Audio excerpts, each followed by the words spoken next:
जय हिंद साथियों, एक बार फिर से स्वागत है आपका क्वालिटी एजुकेशन के इस बेहतरीन डिजिटल लर्निंग प्लेटफॉर्म पर। दोस्तों, हम डिस्कस कर रहे थे करंट अफेयर्स पिछले 6 महीने का, और इस 6 महीने के करंट अफेयर्स में आज अपनी सेकंड क्लास है। इससे पहले एक क्लास आपकी आ चुकी है #1 के नाम से, जिसमें अपन ने स्पोर्ट्स का कंप्लीट करंट अफेयर डिस्कस करा था। आज वाली क्लास में हम चर्चित व्यक्तित्व, संस्थाएं एवं स्थान, इसके बारे में डिस्कस करेंगे। ये एक इंपॉर्टेंट पॉइंट है, क्योंकि देखो, करंट अफेयर्स को पढ़ने का हम एक तरीका बिल्ड कर रहे हैं, ऐसा तरीका जिसके माध्यम से चीज़ों को हम कैटेगराइज करके मेमोराइज कर सकें। क्योंकि करंट अफेयर्स की चीज़ों को याद करना एक तो वही अपने आप में डिफिकल्ट टास्क होता है, पहली बार पढ़ना, पढ़ने के बाद में उन चीज़ों को लॉन्ग टाइम तक याद रखना, एग्जाम में जाकर के सवाल सही करना, यहाँ तक का जो प्रोसेस होता है वो स्टूडेंट के लिए कहीं ना कहीं बहुत ज़्यादा डिफिकल्ट हो जाता है। तो उसको आसान बनाने के लिए ही अपन टॉपिक वाइज जो है वो करंट अफेयर्स डिस्कस कर रहे हैं। अब आज की क्लास में हम चर्चित व्यक्ति, स्थान और संस्थाएं, ये वाला पढ़ेंगे। जैसे ये आपके सामने करंट अफेयर्स का मैक्सिमम एग्जाम्स के अंदर ऐसा ही सिलेबस आपको देखने को मिलता है। वर्तमान में चर्चित व्यक्तित्व, स्थान एवं संस्थाएं, ये वाला टॉपिक अपन डिस्कस करेंगे। खेल एवं खेलकूद संबंधी गतिविधियां, ये वाला पॉइंट अपन पहले ही डिस्कस कर चुके हैं। और चूंकि आपका एग्जाम बिल्कुल सर पे है, तो अपन फालतू में बिल्कुल भी टाइम वेस्ट नहीं करेंगे, सीधा अपन आते हैं अपने प्रश्नों के ऊपर। देखो, ये रहा पहला प्रश्न आपके सामने। मिलान करना है, एक तरफ व्यक्तित्व है, दूसरी तरफ उनको कौन सा सम्मान दिया गया है, इसके बारे में। अच्छा, ये करंट अफेयर्स पिछले 6 महीने का करंट अफेयर्स है। कब से कब तक का? तो ये करंट अफेयर्स है आपका साथियों अगस्त 2024 से लेकर के जनवरी 2025 तक का। और अभी आपके सामने जो एग्जाम्स होने हैं, चाहे ईओआरओ है, जेल प्रेरी है, वीडियो है, पटवार है, इन सभी एग्जाम्स के अंदर, या फिर लाइब्रेरियन आपके 3rd ग्रेड का एग्जाम है जुलाई के अंदर, 27 जुलाई को, इन सभी एग्जाम्स में आपको मैक्सिमम पिछले 1 से लेकर 1.5 साल का करंट अफेयर्स पूछा जाएगा।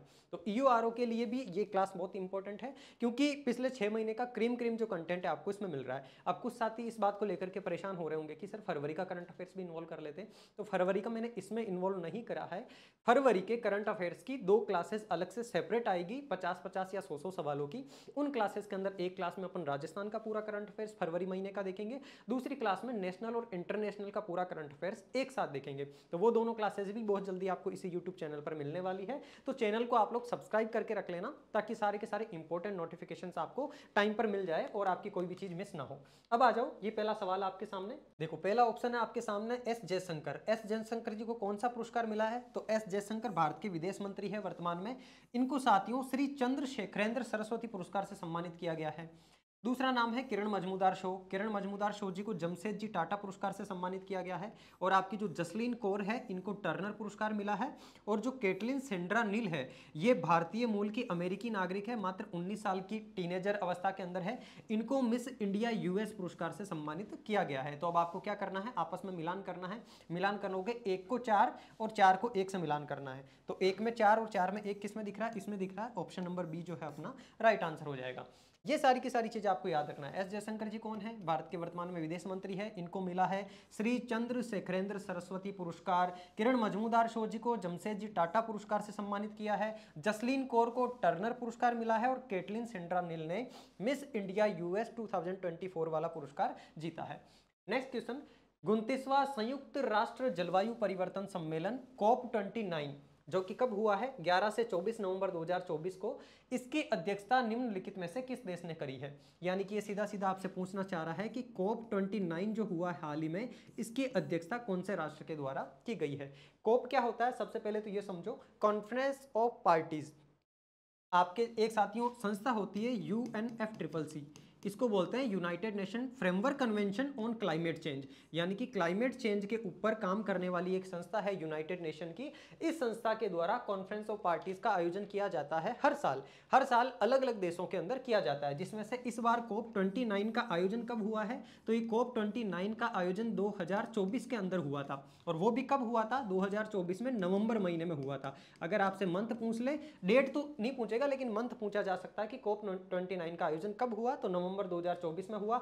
कहां पर हुआ था 29 वाले का आयोजन? तो ध्यान रखना, बाकू अजरबैजान के अंदर हुआ था। Baku Azerbaijan. तो इसमें से राइट ऑप्शन आप क्या चूज करोगे? अजरबैजान चूज करोगे। अच्छा, इसके अलावा COP29 है तो आपसे COP28 भी पूछ सकता है, या फिर COP30 का आयोजन कहां होगा ये भी पूछ सकता है। तो ये वाली दोनों बातें भी आपको ध्यान रखनी है। COP28 का आयोजन कहां पर हुआ था? तो वो यूनाइटेड अरब अमीरात UAE दुबई के अंदर अरब अमीरात में हुआ था। और 29 का आयोजन जो है साथियों, बाकू अजरबैजान के अंदर हुआ था। और अब ये जो है कॉन्फ्रेंस ऑफ पार्टीज, इसका आयोजन किया जाता है जलवायु परिवर्तन से संबंधित जो संकट पृथ्वी के ऊपर मंडरा रहे हैं उन संकटों से निपटने के लिए कौन कौन सा राष्ट्र किस प्रकार के प्रयास कर रहा है और आगे फ्यूचर में क्या क्या प्रॉब्लम्स आ सकती है और उन प्रॉब्लम से निपटने के लिए क्या करना चाहिए, उसके ऊपर सारा का सारा इस मीटिंग के अंदर डिस्कशन होता है। और इसमें साथियों जो COP29 है, इसके बारे में एक महत्वपूर्ण बात आपको ध्यान रखना है। COP29 के अंदर एक नई चीज निकल करके आती है, जलवायु वित्त कार्रवाई निधि। ये जो जलवायु वित्त कार्रवाई निधि है, इसका शुभारंभ किया जाता है COP29 के अंदर। कब किया जाता है? तो 19 नवंबर 2024 को इसका आयोजन किया जाता है। ये डेट आपको ध्यान रखनी है। अब देखो, ये जो है साथियों सीधा सीधा सवाल बनेगा अब आपके स्टैटिक जीके का यहाँ से, क्योंकि अगर आपके सिलेबस में एनवायरनमेंट का पोर्शन है तो एनवायरनमेंट से संबंधित जलवायु परिवर्तन का ये टॉपिक इंपॉर्टेंट हो जाता है। COP29 के अंदर एक ऐसी निधि का, जलवायु वित्त कार्रवाई निधि का प्रावधान किया गया है बाकू अजरबैजान के अंदर, और इस निधि के अंदर एक फंड रहेगा। वो फंड बहुत सारे राष्ट्रों की सहायता करेगा, उन राष्ट्रों को वो फंड प्रोवाइड करवाया जाएगा ताकि जलवायु परिवर्तन से संबंधित समस्याओं से निपटा जा सके। नेक्स्ट प्रश्न साथियों आपके सामने, निम्नलिखित पुरस्कार और संगत सम्मानित व्यक्तित्व का मिलान कीजिए। एक तरफ पुरस्कार है, दूसरी तरफ सम्मानित व्यक्तित्व है। सबसे पहला है आपके सामने रोसडेल पाइनियर्स अवार्ड 2024।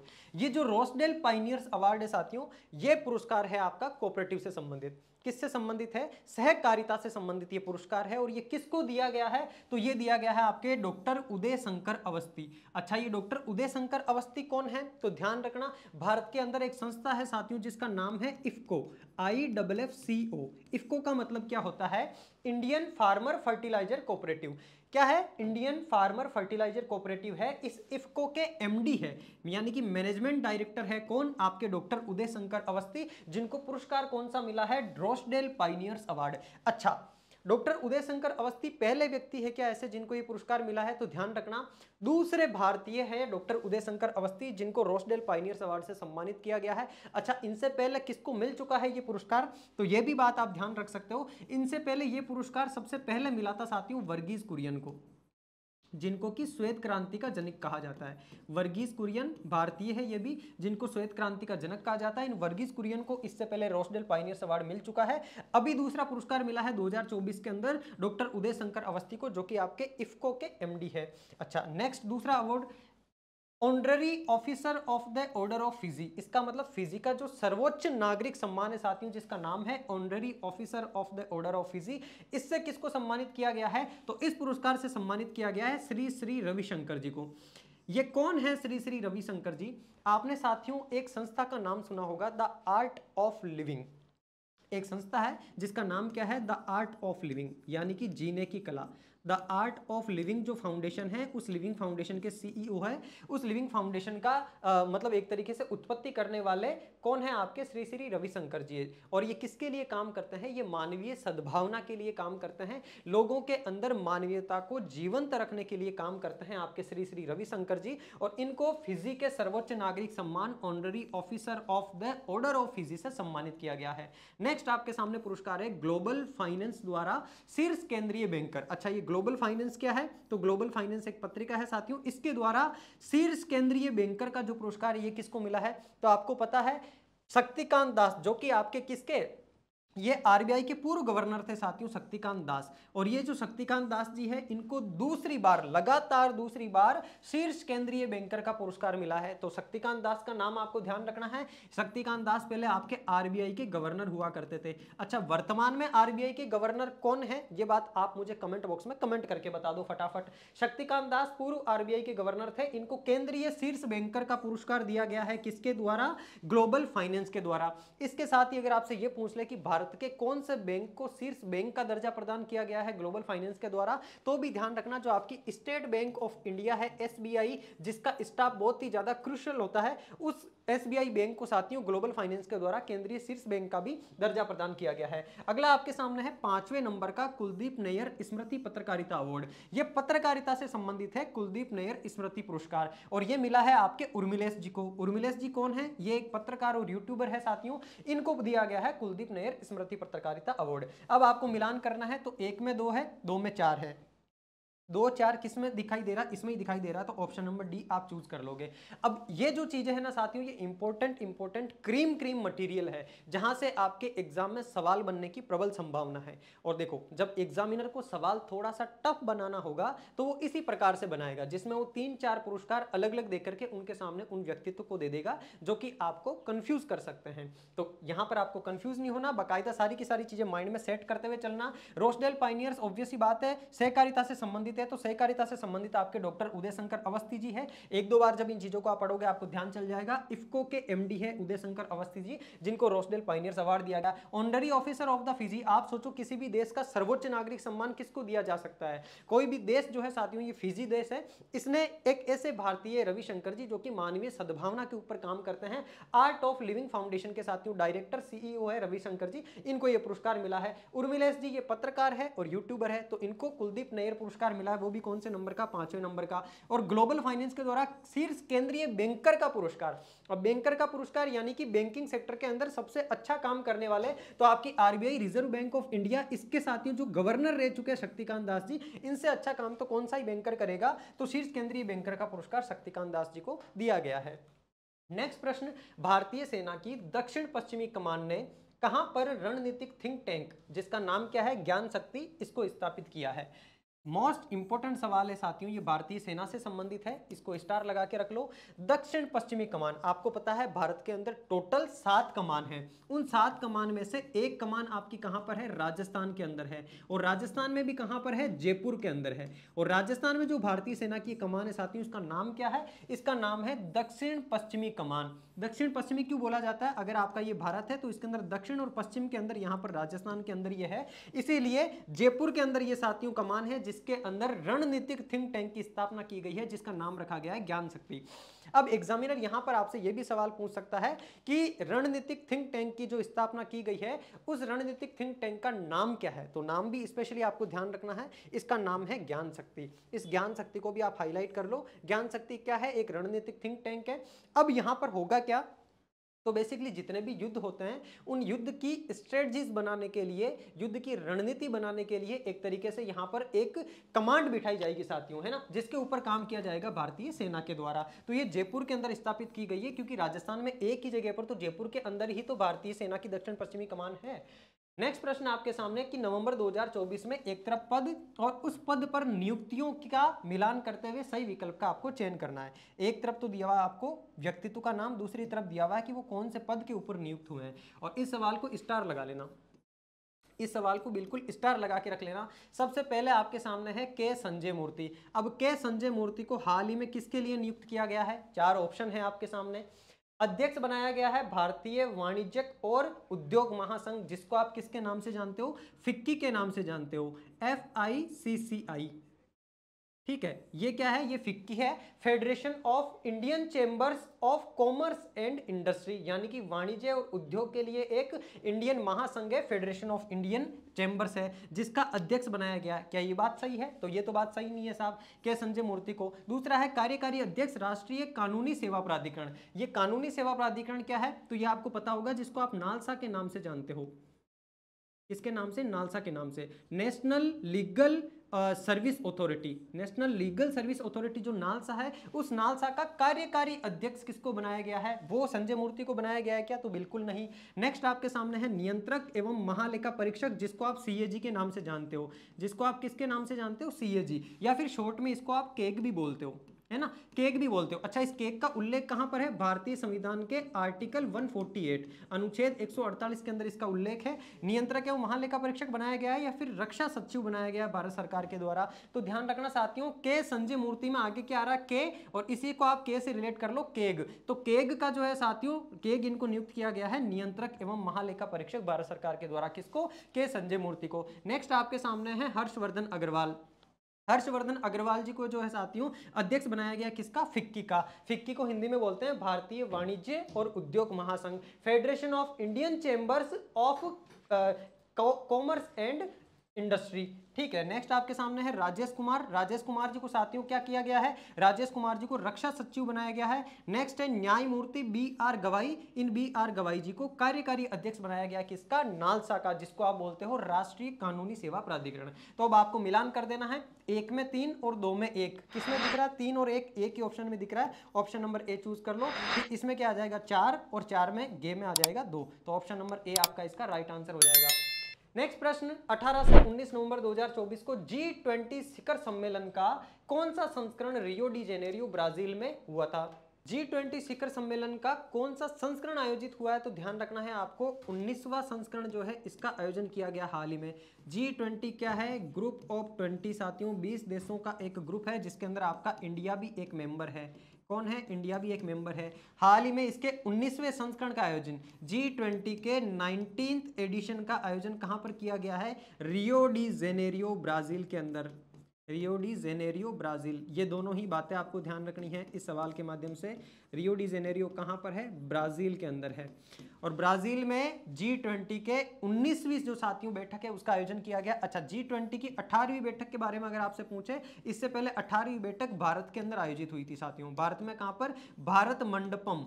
भारत मंडपम दिल्ली के अंदर है साथियों, भारत में भारत मंडपम, इस भारत मंडपम के अंदर आयोजन किया गया था। और ये 19th नंबर का जो एडिशन है G20 का, ये रियो डी जेनेरियो ब्राजील के अंदर आयोजित हुआ था। तो आपको स्थान भी ध्यान रखना है, रियो डी जेनेरियो ब्राजील, और 19वां संस्करण भी ध्यान रखना है। अगर आपसे पूछ ले कि इसका 20वां संस्करण कहां होने वाला है, तो 20वां संस्करण इसका जोहान्सबर्ग के अंदर होगा। जोहान्सबर्ग कहां पर है, दक्षिण अफ्रीका के अंदर है। और अभी जो 19th एडिशन हुआ है G20 का, इस 19th एडिशन के बारे में आपको एक दो बातें और ध्यान रखनी है कि इस बार की थीम क्या थी।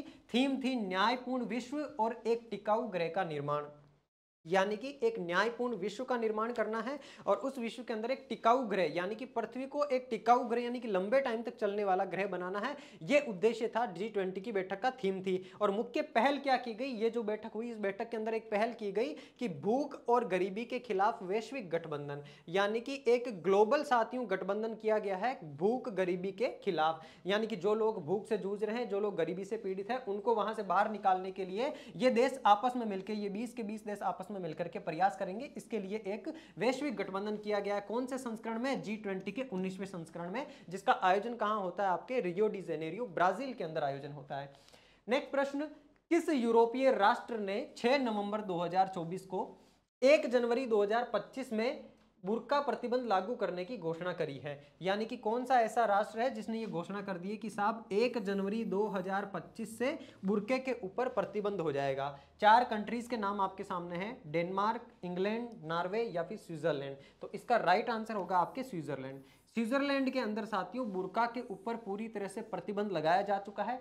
प्रतिबंध लगाने की घोषणा कब करी थी, तो वो 6 नवंबर 2024 को करी थी। और कब से पूरी तरह प्रतिबंध हो जाएगा, तो 1 जनवरी 2025 से, यानी कि नए साल का जब शुभारंभ हुआ था, नए साल की शुरुआत हुई थी, तभी से स्विट्जरलैंड के अंदर बुर्के के ऊपर प्रतिबंध लग गया था। एक इंपॉर्टेंट सवाल है, ये कहाँ कंट्री है साथियों, ये एक यूरोपियन कंट्री है, यूरोप कॉन्टिनेंट के अंदर आने वाला देश है आपका स्विट्जरलैंड। नेक्स्ट, संयुक्त राष्ट्र विश्व पर्यटन संगठन वर्ल्ड टूरिज्म ऑर्गेनाइजेशन के द्वारा सर्वश्रेष्ठ पर्यटन गांव के उन्नयन कार्यक्रम, साथियों जो ये अपग्रेड प्रोग्राम है, उन्नयन कार्यक्रम, इसके लिए किसे चुना गया है, BTVP मतलब best tourism village for upgrade programme. Upgrade programme मतलब उन्नयन कार्यक्रम, उस गांव को और भी ज्यादा विकसित करने के लिए कौन से गांव का चयन किया गया है। पहला ऑप्शन आपके सामने है देवमाली ब्यावर, दूसरा है धुड़ मारस बस्तर, तीसरा है रोइसी नागौर और चौथा है आपका कोपरेन बूंदी। तो कोपरेन कहां पर है, बूंदी यानी ये भी राजस्थान में है, देवमाली ब्यावर ये भी राजस्थान के अंदर है, और रोइसी नागौर ये भी आपका राजस्थान के अंदर है। तो यहां पर आपको अलग क्या दिख रहा है, अलग एक ही दिख रहा है, धुड़मारस बस्तर। और ये धुड़मारस बस्तर कहां का है साथियों, तो ये छत्तीसगढ़ का गांव है। छत्तीसगढ़ का जो गांव है आपका धुड़मारस बस्तर, इस गांव को किसके लिए चुना गया है, BTVP के लिए, best tourism village for upgrade programme. ध्यान रखना, बेस्ट पर्यटन गांव किसके लिए चुना गया है, उन्नयन कार्यक्रम के लिए चुना गया है। इस उन्नयन कार्यक्रम को विशेष तौर से ध्यान रखना। अगर आपसे यह पूछा जाए 27 सितंबर यानी कि पर्यटन दिवस के दिन राजस्थान के कौन से गांव को सर्वश्रेष्ठ पर्यटन गांव का दर्जा दिया गया या सर्वश्रेष्ठ पर्यटन गांव पुरस्कार से सम्मानित किया गया, तो वो गांव होगा आपका राजस्थान का देवमाली जो कि भगवान देव जी के लिए, गुर्जरों के देवता है देव जी, उनके लिए प्रसिद्ध है। देवमाली गांव कौन से जिले में आता है? ब्यावर जिले में आता है। पहले आपके अजमेर जिले में आता था, लेकिन आपको पता है अभी 41 जिले बन चुके हैं, तो अभी ब्यावर जिले के अंदर आता है। ब्यावर भी एक जिला है, ब्यावर जिले में एक गांव है मसूदा के पास में, देवमाली। इस देवमाली गांव को कौन से पुरस्कार से सम्मानित किया गया है? तो वो भी लिख लो यहां पर आप, सर्वश्रेष्ठ पर्यटन ग्राम का पुरस्कार इसको दिया गया था। कौन सा पुरस्कार? सर्वश्रेष्ठ पर्यटन ग्राम, सर्वश्रेष्ठ पर्यटन ग्राम के पुरस्कार से सम्मानित किया गया आपके राजस्थान के देवमाली को। अच्छा, इसके अलावा जो आपके साथियों धुड़मारस बस्तर, ये कहां पर है? बस्तर तो जिला है छत्तीसगढ़ राज्य के अंदर, धुड़मारस गांव है। इसको किसके लिए चुना गया है? तो इसको उन्नयन कार्यक्रम के लिए चुना गया है। और ये जो सर्वश्रेष्ठ पर्यटन ग्राम का पुरस्कार है देवमाली ब्यावर को, ये कब दिया गया था? ये दिया गया था 27 सितंबर 2024 को। कब दिया गया था? 27 सितंबर 2024 को। और 27 सितंबर 2024 को क्या आता है? तो इस दिन विश्व पर्यटन दिवस है साथियों, ये भी ध्यान रख लेना आप। विश्व पर्यटन दिवस कब मनाया जाता है? तो विश्व पर्यटन दिवस भी मनाया जाता है आपके 27 सितंबर को। और इसी दिन भारत के बहुत सारे राज्यों को साथियों पुरस्कार मिले थे अलग अलग श्रेणियों के अंदर, सांप्रदायिक श्रेणी के अंदर, साहसिक श्रेणी के अंदर, जिसमें आपके उत्तराखंड के कुछ 4 गांवों को भी पुरस्कार मिला था। और उसी टाइम राजस्थान का भी एक गांव है देवमाली ब्यावर, जिसको सर्वश्रेष्ठ पर्यटन ग्राम से जो है सम्मानित किया गया।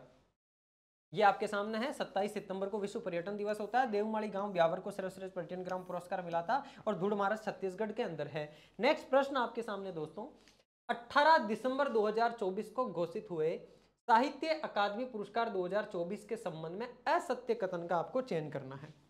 कैसे कथन का? असत्य कथन का आपको चयन करना है। और साहित्य अकादमी पुरस्कारों की घोषणा कब हुई थी? तो 18 दिसंबर 2024 को साहित्य अकादमी पुरस्कारों की घोषणा की गई। अब देखो, साहित्य अकादमी युवा पुरस्कार भी होते हैं, साहित्य अकादमी बाल पुरस्कार भी होते हैं, और एक आपके साहित्य अकादमी पुरस्कार होते हैं। तो आप मुझे कमेंट बॉक्स में ये बता दो कमेंट करके, साहित्य अकादमी बाल पुरस्कार में राजस्थानी भाषा का पुरस्कार किसको मिला है, और साहित्य अकादमी युवा पुरस्कार में राजस्थानी भाषा का पुरस्कार किसको मिला है। और साहित्य अकादमी जो पुरस्कार है उनके बारे में आपको सारी की सारी चीजें मैं बता देता हूं। कब इनका अनाउंसमेंट होता है? तो इनका अनाउंसमेंट आपके 18 दिसंबर 2024 को किया जाता है। कौन से पुरस्कार है? साहित्य अकादमी पुरस्कार है। अच्छा, कितनी भाषाओं में दिए जाते हैं? थोड़ा सा साहित्य अकादमी पुरस्कारों के बारे में आपके लिए जानना भी आवश्यक है। यहाँ आ जाओ, कुछ बेसिक चीजें आपको मैं बता देता हूँ इसके बारे में। अपन किसकी बात कर रहे हैं? साहित्य अकादमी पुरस्कारों की बात कर रहे हैं।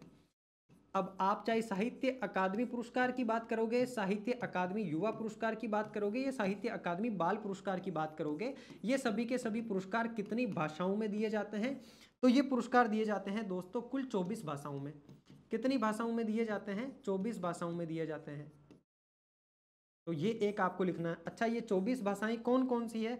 इन 24 भाषाओं में से दोस्तों आपको पता है संविधान में उल्लेखित है 22 भाषाएं, तो उन 22 भाषाओं के लिए 2 भाषाएं और है। कौन कौन सी? एक है आपकी इंग्लिश, और दूसरी कौन सी है? दूसरी है राजस्थानी। इसका मतलब इंग्लिश और राजस्थानी का उल्लेख संविधान में नहीं है क्या? तो बिल्कुल, संविधान की जो 8वीं अनुसूची है ना, संविधान की 8वीं अनुसूची के अंदर साथियों कितनी भाषाओं का उल्लेख है? 8वीं अनुसूची में 22 भाषाओं का उल्लेख है। और इन्हीं 22 भाषाओं के अलावा 2 भाषाएं और इंग्लिश और राजस्थानी, इस प्रकार से कुल 24 भाषाओं के अंदर साहित्य अकादमी पुरस्कार दिए जाते हैं। अब इन साहित्य अकादमी पुरस्कारों की 24 भाषाओं में से अभी जब कब दिसंबर 2024 के अंदर घोषणा की गई, तो कितनी भाषाओं के लिए? 21 भाषाओं के लिए पुरस्कारों की घोषणा की गई है। 3 भाषाओं को इसके अंदर नहीं लिया गया है, और वो आपके लिए जरूरी भी नहीं है जानना। तो इन 21 भाषाओं में जो पुरस्कार मिले हैं, इन 21 भाषाओं में कुछ कविताएं हैं, कुछ उपन्यास है ना। इस प्रकार से टोटल 21 भाषाओं के अंदर आपके पुरस्कार प्रदान किए गए हैं। कौन से? साहित्य अकादमी पुरस्कार। अब इनके बारे में आपको असत्य कथन बताना है कि कौन सी भाषा का पुरस्कार किसको मिला था या फिर किसको नहीं मिला था। आ जाओ अपन देख लेते हैं। सबसे पहला आपके सामने है हिंदी भाषा का। तो हिंदी भाषा का पुरस्कार किसको मिला था? गगन गिल को मिला था। किसके लिए? इनकी एक पुस्तक है, मैं जब तक आई बाहर। अब एग्जामिनर आपसे यहां से सवाल अगर सिंगल पूछना चाहेगा तो ये भी पूछ सकता है, मैं जब तक आई बाहर किस लेखक की पुस्तक है? तो मैं जब तक आई बाहर हिंदी भाषा की गगन गिल की पुस्तक है, और इस पुस्तक को, गगन गिल की पुस्तक को, हिंदी भाषा का साहित्य अकादमी पुरस्कार भी मिला है। तो पहला वाला स्टेटमेंट सही है। दूसरा स्टेटमेंट है आपके सामने अंग्रेजी भाषा के लिए। अंग्रेजी भाषा की लेखिका है साथियों स्ट्रिन किरे। क्या नाम है? स्ट्रिन किरे। इनकी साथियों, ये इसके सामने लिख रहा है, पुस्तक है भास्कर चरितम। तो मेरे को एक बात बताओ, इसको पढ़ के क्या लग रहा है, भास्कर चरितम जो है इंग्लिश भाषा की पुस्तक हो सकती है क्या? ऑब्वियस ही बात है, भास्कर चरितम संस्कृत भाषा की पुस्तक है। भास्कर चरितम को कौन सी भाषा का पुरस्कार मिला है? तो संस्कृत भाषा का जो पुरस्कार है वो भास्कर चरितम को मिला है। आप कहोगे गुरुजी फिर इंग्लिश भाषा का कौन सा पुरस्कार है? तो इंग्लिश भाषा के अंदर स्ट्रिन किरे के द्वारा लिखी गई एक पुस्तक है साथियों, जिसका नाम क्या है? जिसका नाम है स्पिरिट नाइट्स। क्या नाम है? Spirit knights. और ये क्या है? ये एक उपन्यास है। ये क्या है? ये एक उपन्यास है जिसका नाम है स्पिरिट नाइट्स। किसका उपन्यास है? स्ट्रिन किरे का उपन्यास है, इंग्लिश भाषा का। इसको भी साहित्य अकादमी पुरस्कार से सम्मानित किया गया है। अब इसने असत्य के बारे में पूछा था तो अपना ऑप्शन नंबर 2 असत्य हो गया, क्योंकि इसमें लेखक का नाम तो सही लिखा था, लेखिका का, लेकिन उसके सामने पुस्तक गलत लिख दी। भास्कर चरितम संस्कृत भाषा की पुस्तक है साथियों, जिसको पुरस्कार मिला है साहित्य अकादमी। अच्छा, अगला आपके सामने कश्मीरी भाषा और अगला है राजस्थानी भाषा। तो राजस्थानी भाषा का पुरस्कार किसको मिला है? मुकुट मणिराज को मिला है। मुकुट मणिराज की एक पुस्तक है साथियों, गांव और अम्मा। ये इंपॉर्टेंट है, इसको स्टार लगा लो। ये तो आपको याद करना ही करना है। एक तो राजस्थानी भाषा का, एक आपके अंग्रेजी भाषा का और एक हिंदी भाषा का। इन तीनों को तो आपको याद करना ही करना है कि कौन सी भाषा की कौन सी कृति को, और वो कृति किस लेखक के द्वारा लिखी गई है, जिनको साहित्य अकादमी पुरस्कार से सम्मानित किया गया है। तो ध्यान रखोगे, हिंदी के अंदर गगन गिल है, जिनकी पुस्तक कौन सी है? जिनकी पुस्तक है साथियों में जब तक आई बाहर। राजस्थानी भाषा का मुकुट मणिराज, जिनकी पुस्तक कौन सी है? गांव और अम्मा। इंग्लिश भाषा का स्ट्रिन किरे, जिनकी पुस्तक कौन सी है? Spirit knights. ये तीनों तो आपको याद रखने ही रखने हैं। आप कहोगे गुरुजी फिर कश्मीरी भाषा का किसको मिला है? तो वो सोहन कोल को मिला है, और इनकी पुस्तक थी साथियों साइकेट्रिक वार्ड। साइकेट्रिक नाम की जो पुस्तक है वो कौन सी भाषा की है? तो ये है पहली बात तो आपकी कश्मीरी भाषा की, और इसके लेखक कौन है? तो सोहन कोल है। इसको क्यों इन्वॉल्व करा यहाँ पे? तो ध्यान रखना, मैंने आपको बताया कि कुल 21 भाषाओं के अंदर जो अभी पुरस्कार दिए गए हैं, उनमें से साथियों उपन्यास केवल और केवल 2 ही थे। क्या? उपन्यास केवल और केवल 2 ही थे। आपसे यह भी पूछ सकता है, साहित्य अकादमी जो पुरस्कार है 2024 के दिए गए, उन पुरस्कारों में कितने उपन्यासों को सम्मानित किया गया है या कितने उपन्यासों को पुरस्कार मिला है? तो केवल 2 ही उपन्यास है। एक उपन्यास इंग्लिश भाषा का है जिसका नाम है साथियों स्पिरिट नाइट्स। दूसरा पुरस्कार आपके कश्मीरी भाषा का है जिसका नाम है साइकेट्रिक वार्ड। इसका मतलब स्पिरिट नाइट्स और साइकेट्रिक वार्ड ये दोनों क्या है? ये दोनों के दोनों उपन्यास है। जब तक मैं आई बाहर और गांव और अम्मा, ये क्या है? ये आपकी कविताएं हैं। तो राजस्थानी भाषा का, हिंदी भाषा का, इंग्लिश का और ये कश्मीरी का। कश्मीरी यहां पर इसीलिए लिया है क्योंकि ये उपन्यास के अंदर आता है, उपन्यास केवल 2 ही थे, तो यहां से भी सवाल बन सकता है। बढ़ते हैं नेक्स्ट प्रश्न की ओर। दिल्ली के सराय काले खां चौक का नाम बदलकर निम्नलिखित में से किसके नाम पर रखे जाने की घोषणा करिए। आपको पता है हाल ही के अंदर नाम बदले जाने का प्रचलन बड़ा ही चल रहा है। ये नाम बदले जाने का प्रचलन योगी जो सरकार है यूपी के अंदर, उन्होंने इसकी शुरुआत करी थी। और अभी साथियों जो है आपके इसका राजस्थान के दिल्ली के अंदर जो आपके सराय काले खां चौक है, इसका भी नाम बदल दिया गया है। और इसका नाम बदल करके क्या रखा गया है? इसका नाम बदल करके रखा गया साथियों बिरसा मुंडा चौक। बिरसा मुंडा कौन थे? तो इनके बारे में आपको ध्यान होगा, हाल ही में इनकी जयंती गई है साथियों। बिरसा मुंडा एक तरीके से आदिवासियों के लिए एक सेनानी थे, इनको स्वतंत्रता सेनानी भी कहा जा सकता है। और इन्होंने सभी आदिवासियों को एकजुट भी किया था, एकत्रित भी किया था, इसलिए ये आदिवासियों के भगवान भी माने जाते हैं बिरसा मुंडा। तो इनके नाम पर जो है साथियों सराय काले खां चौक का नाम बदल करके क्या कर दिया है? बिरसा मुंडा कर दिया है। ये आप देख पा रहे होंगे सराय काले खां जो है साथियों, इसमें आपका स्वागत है। पहले ये हुआ करता था, अब उसका नाम बिरसा मुंडा जी के नाम पर कर दिया है। नेक्स्ट प्रश्न, इसरो के द्वारा देश का पहला एनालॉग अंतरिक्ष मिशन कहां पर शुरू किया गया है? ये बात कर रहा है दोस्तों एनालॉग अंतरिक्ष मिशन की। अब ये इंपॉर्टेंट क्यों है? इंपॉर्टेंट तो ये इसलिए हो जाता है क्योंकि ये देश का पहला एनालॉग अंतरिक्ष मिशन है। इससे पहले कोई एनालॉग अंतरिक्ष मिशन नहीं आया था, तो देश का पहला एनालॉग अंतरिक्ष मिशन है, इसलिए ये इंपॉर्टेंट हो जाता है। और ये कहां पर शुरू हुआ है? तो ये लद्दाख के अंदर शुरू हुआ है। लद्दाख में ही क्यों शुरू हुआ है? लद्दाख के अंदर जो है साथियों टेम्परेचर इस मिशन के लिए एक तरीके से अनुकूल है, और एक तरीके से ऊंचा इलाका भी है लद्दाख, इस वजह से लद्दाख के अंदर देश का पहला एनालॉग अंतरिक्ष मिशन शुरू किया गया है। नेक्स्ट प्रश्न, 25 जनवरी 2025 को 3 राजस्थानी व्यक्तित्व को पद्म श्री सम्मान से सम्मानित किए जाने की घोषणा की गई थी। आपको पता है इससे पहले मैंने जो आपको क्लास करवाई थी, उस क्लास के अंदर मैं आपको ऑलरेडी पद्म श्री पुरस्कारों के बारे में बता चुका हूं। कुल कितने पद्म पुरस्कार मिले हैं आपको पता है? टोटल 139 पद्म पुरस्कार दिए गए हैं, जिसमें से 7 तो पद्म विभूषण थे, उसके अलावा 19 आपके पद्म भूषण थे, और उसके अलावा 113 पद्म श्री पुरस्कार थे। ये बात आपको ध्यान ही है। अच्छा, जो पद्म श्री पुरस्कार है, राजस्थान में आपको पता है किसी भी व्यक्ति को पद्म भूषण या फिर पद्म विभूषण पुरस्कार प्रदान नहीं किया गया है। राजस्थान के 3 व्यक्तित्व ऐसे हैं जिनको पद्म श्री पुरस्कार से सम्मानित किया गया है। और लास्ट क्लास में मैंने आपको ये बात भी बताई थी कि खेल और खिलाड़ियों से संबंधित जो व्यक्तित्व है उनको कितने पद्म पुरस्कार मिले हैं, तो उसमें भी आपको बताया था कुल 5 पद्म पुरस्कार खेल जगत के अंदर गए हैं, जिसमें से एक तो आपका पद्म भूषण PR सरजेस को मिला था जो कि हॉकी के गोलकीपर थे, और उसके अलावा जो साथियों 4 पद्म श्री पुरस्कार मिले थे। अब जिस साथी ने पिछली वाली क्लास देखी है एक बार वापस से कमेंट बॉक्स में लिख दो ताकि आपका भी रिवीजन हो जाएगा, बाकी बच्चों को भी पता चल जाएगा। यहाँ पे अपन बात कर रहे हैं कि राजस्थान के कौन कौन से व्यक्तित्व है जिनको पद्म श्री से सम्मानित किया गया है। अच्छा, ये कह रहा है इन हस्तियों में शामिल नहीं है, इसका मतलब 3 व्यक्ति तो है शामिल और एक नहीं है। तो पहला नाम है आपके सामने शीन काफ निजाम। अब ये जो शीन काफ निजाम है ना, ये शीन काफ निजाम कहाँ से संबंधित है, तो ये आपको ध्यान रखना है, शीन काफ निजाम का संबंध कहाँ से है, जोधपुर से है।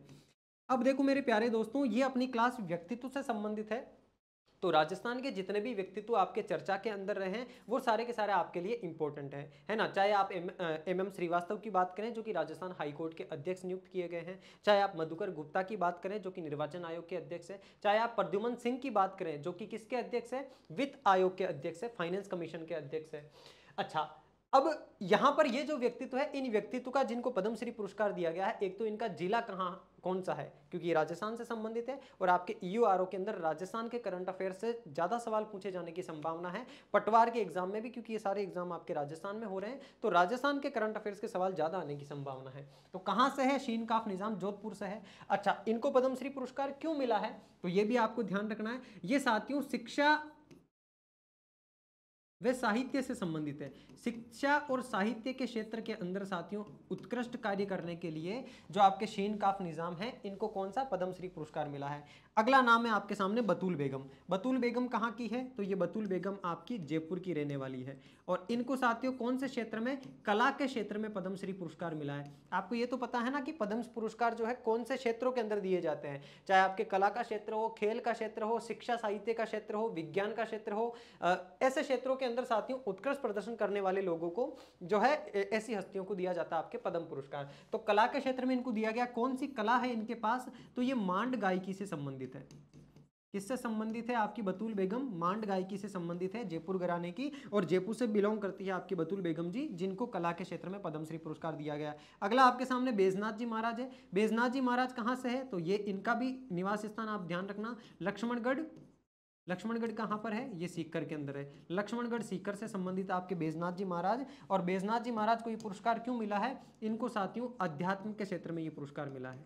इसमें अध्यात्म के क्षेत्र में महाराज है तो ऑब्वियस ही बात है स्पिरिचुअलिटी में मिला है। अब इस सवाल में आपसे पूछा था कि हस्तियों में शामिल नहीं है, तो मेजर जनरल सुरेश भांबू ऐसे व्यक्ति है जिनको पद्मश्री पुरस्कार नहीं मिला है। फिर ये मेजर जनरल सुरेश भांबू इस ऑप्शन में क्यों आए, तो ये भी ध्यान रख लेना। मेजर जनरल सुरेश भांबू है कहाँ के रहने वाले, तो ये साथियों राजस्थान के रहने वाले हैं, है ना। और इनको हाल ही में साथियों किससे सम्मानित किया गया है, इनको युद्ध सेवा मेडल से सम्मानित किया गया है।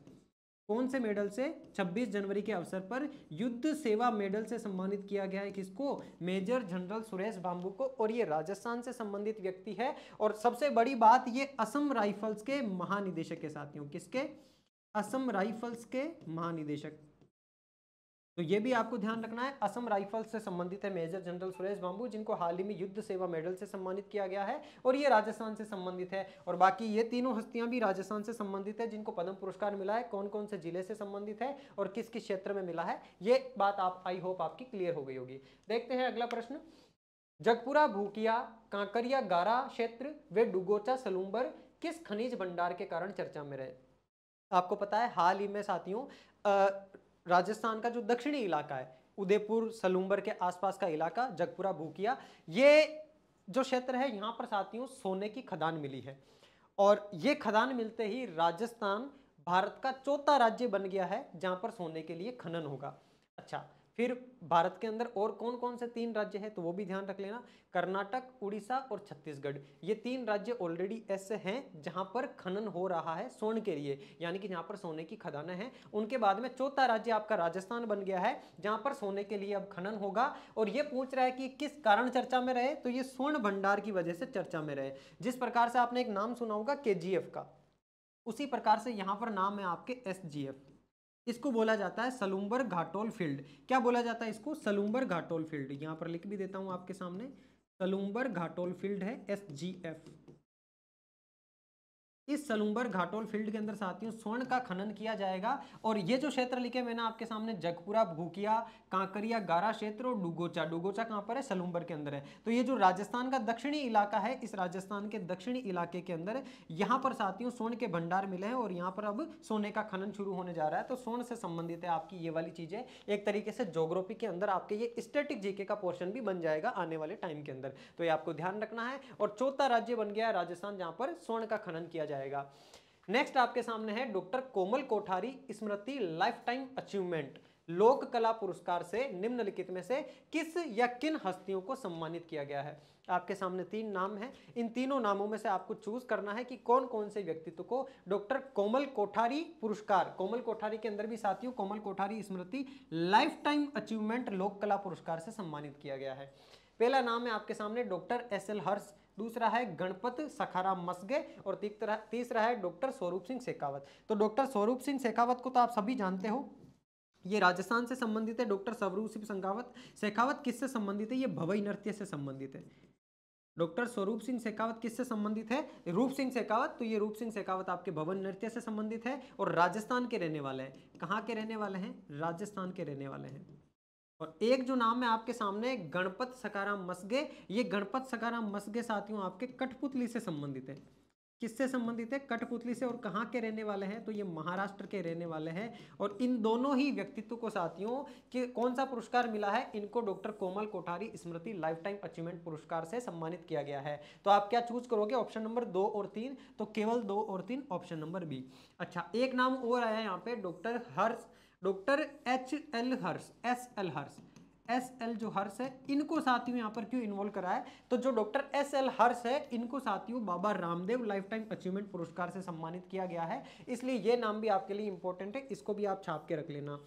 और ये क्लास क्योंकि अपनी महत्वपूर्ण व्यक्तित्व, संस्थाओं और चर्चित स्थानों की है, आगे स्थान भी आएंगे। अभी अपन सारे के सारे व्यक्तित्व कवर कर रहे हैं पिछले 6 महीने के, उसके बाद में स्थान भी आएंगे और महत्वपूर्ण संस्थाएं भी आएगी जो चर्चा में रही है, जिनको कोई पुरस्कार मिला है या जिन्होंने कोई उत्कृष्ट कार्य करा है, उन सारी चीजों के बारे में भी अपन डिस्कस करेंगे। तो आपके जो डॉक्टर SL हर्ष है, इनको Baba Ramdev life time achievement पुरस्कार से सम्मानित किया है। रूप सिंह शेखावत राजस्थान के भवई कलाकार है, भवई नृत्य से। और गणपत सखाराम मसगे जो है महाराष्ट्र के रहने वाले साथियों, सिंधु दुर्ग के, और ये कठपुतली और चित्रकथी के कलाकार है। नेक्स्ट प्रश्न है कि Conde Nast traveller readers travel award में favourite leisure destination in India का रनर अप अवार्ड किसको मिला है? ये आपको ध्यान रखना है। कौन सा रनर अप अवार्ड की बात कर रहा है? किसके अंदर? Favourite leisure destination in India, यानी कि भारत के अंदर फेवरेट लीजर डेस्टिनेशन कहां पर है, उसके लिए रनर अप अवार्ड जो है साथियों आपके राजस्थान के एक जिले को मिला है, जिसका नाम है उदयपुर। तो ये आपको ध्यान रखना है। उदयपुर, एक तरीके से आपको मैं एक ट्रिक बताऊं, पिछले 6 महीने के अंदर मैक्सिमम पुरस्कार जो है साथियों आपके उदयपुर को ही मिले हैं। तो अगर आप एग्जाम में अटक जाओ ना कहीं पे, जहां पर आपको चारों ऑप्शन में से कोई भी अंदाजा ना हो कि यार ये वाला पुरस्कार कौन से जिले को मिला है, उन जिलों में अगर उदयपुर का भी नाम हो, तो आप तुक्का लगाने के लिए उदयपुर को चूज कर सकते हो, क्योंकि 90% केसेस के अंदर बहुत सारे पुरस्कार आपके किसको मिले हैं? उदयपुर को ही मिले हैं, जिसमें यहाँ से उदयपुर की शुरुआत हो चुकी है। आगे आगे बहुत सारे पुरस्कार आएंगे जो उदयपुर को मिले हैं। तो रनर अप अवार्ड जो है किसका साथियों? कोंडे नास्ट ट्रेवलर रीडर्स जो ट्रेवल अवार्ड है, इसके द्वारा दिया जाने वाला अवार्ड है favourite leisure destination in India. इसका रनर अप अवार्ड जो है साथियों किसको मिला है? उदयपुर को मिला है। और फेवरेट पर्यटन डेस्टिनेशन का अवार्ड किसको मिला है? तो वो आपके राजस्थान को मिला है। ये बात भी आपको ध्यान रखनी है। और राजस्थान का उदयपुर जिला भी आपके लिए रनर अप अवार्ड हासिल कर चुका है। चर्चा में रहे भारतीय प्रशासनिक सेवा के अधिकारी खिल्ली राम मीणा को किस राज्य का नया मुख्य सचिव नियुक्त किया गया है? अब आप कहोगे गुरुजी ये मुख्य सचिव तो किसी और राज्य के नियुक्त हुए हैं, लेकिन आप हमसे पूछ क्यों रहे हो? तो इसका भी एक इंपॉर्टेंट रीजन है साथियों। सबसे पहले तो ये जान लो कि जो आपके मिजोरम राज्य है, इस मिजोरम राज्य का हाल ही में नया मुख्य सचिव किसको नियुक्त किया गया है? ये आपके खिल्ली राम मीणा जी को नियुक्त किया गया है। ये खिल्ली राम मीणा जी कौन है? तो ये खिल्ली राम मीणा जी साथियों IAS है। और ये आपके असम, जो अरुणाचल प्रदेश असम ये वाला इलाका है, भारत का पूर्वी इलाका, उस पूर्वी इलाके के अंदर अरुणाचल प्रदेश वाले इलाके के कैडर को संभालने वाले IAS अधिकारी है। और एक इंपॉर्टेंट बात जो खिल्लीराम मीणा जी के बारे में है साथियों, वो आपको क्या ध्यान रखनी है, खिल्लीराम मीणा का संबंध कहां से है, तो इनका संबंध राजस्थान से है, और राजस्थान में कहां से, भरतपुर से है। तो भरतपुर राजस्थान के रहने वाले हैं खिल्लीराम मीणा जी, जिनको मुख्य सचिव नियुक्त किया गया है। कौन से राज्य का, मिजोरम का मुख्य सचिव नियुक्त किया गया है। अच्छा, इसी बात पे आप मुझे कमेंट बॉक्स में ये बता दो कि राजस्थान के मुख्य सचिव कौन है वर्तमान में, राजस्थान के मुख्य सचिव कौन है। मुख्य सचिव होता कौन है, तो किसी भी राज्य के अंदर सर्वोच्च प्रशासनिक पद होता है साथियों, और इस पद पर कोई आईएएस अधिकारी ही पहुंच सकता है, और यह प्रमोशन के बाद मिलता है, डायरेक्ट किसी सर्विस से नहीं मिलता है, और राज्य का सबसे सर्वोच्च प्रशासनिक पद होता है। तो राजस्थान के मुख्य सचिव वर्तमान में कौन है, ये आप कमेंट बॉक्स में मुझे कमेंट करके बता दो। नेक्स्ट आपके सामने सवाल है साथियों कालिदास सम्मान के बारे में, कि 66वें कालिदास सम्मान समारोह में सम्मान और सम्मानित व्यक्तित्व के संबंध में असत्य कथन का चयन करना है। अब यहां पर एक आपके सामने बात आई है, असत्य कूट का आपको चयन करना है, और आपको एग्जाम में भी ऐसे ही प्रश्न देखने को मिलने वाले हैं। मैंने इस क्लास के अंदर जितने भी प्रश्न लिए हैं, कोशिश ये करी है कि एक तो प्रश्न ऐसे बनाए जाएं जैसे प्रश्न आपके एग्जाम में आते हैं, ताकि आपका माइंड पहले से ही एक्टिवेट रहे कि यार एग्जाम में मुझे ऐसा भी सवाल पूछा जा सकता है। आप देख रहे होंगे कुछ सवाल तो ऐसे हैं जिनके अंदर 3-4 ऑप्शन है, उनमें से कौन कौन से सही है ये पूछा जा रहा है। कुछ सवाल आपके सम्मिलित करने वाले हैं, कुछ सवालों के अंदर एक ही सवाल में आपके एक ही व्यक्ति से संबंधित 2 या 3 जानकारियां, जैसे कि इनको कौन सा पुरस्कार मिला है और ये पुरस्कार इनको कौन सी कृति के लिए मिला है। इसी प्रकार के पुरस्कार अभी आपकी आरपीएससी और अध्ययन बोर्ड जो है इसी प्रकार के प्रश्न आपसे पूछ रहा है। तो जैसे प्रश्न आपके एग्जाम में पूछे जा रहे हैं वैसे ही प्रश्न आपको इस क्लास में देखने को मिल रहे हैं। और दूसरा मेरी ये भी कोशिश रही है कि एक सवाल अगर मैं लूं तो उस सवाल के माध्यम से वो पूरा का पूरा टॉपिक, उस टॉपिक का कॉन्सेप्ट आपका कवर कर दूं। जैसे इस वाले पुरस्कार के अंदर आपके जो कालिदास सम्मान समारोह है 66वें नंबर का, इससे जो जो सवाल एग्जाम में आपसे पूछे जा सकते हैं वो सारे इस एक ही सवाल के अंदर आ जाएंगे। सवाल में क्या पूछा है कि कालिदास सम्मान समारोह में एक तरफ तो सम्मान है कि कौन सा सम्मान है, गायन का है, नृत्य का है, शिल्प का, या नाट्य का है। दूसरी तरफ व्यक्तित्व है कि कौन से व्यक्ति को यह पुरस्कार मिला है। इसके बारे में असत्य कूट का आपको चयन करना है। इसका मतलब 4 में से 3 तो सही है और एक कोई असत्य होगा। तो 3 सही कौन कौन से उसके बारे में बात कर लेते हैं। तो शास्त्रीय गायन की बात करी है, शास्त्रीय गायन 2023। अच्छा, एक बात तो ये ध्यान रखना कि ये 66वें कालिदास सम्मान समारोह की बात कर रहा है साथियों। 66वां कालिदास सम्मान समारोह था। इस सम्मान समारोह के अंदर 2022 और 2023 दोनों ही सालों के पुरस्कार दिए गए हैं। 2022 के भी अलग व्यक्तियों को दिए गए हैं और 2023 के अलग व्यक्तियों को दिए गए हैं। तो शास्त्रीय गायन का 2023 का पुरस्कार किसको मिला है, पंडित उदय भावलकर को मिला है। ये बात सही है क्या?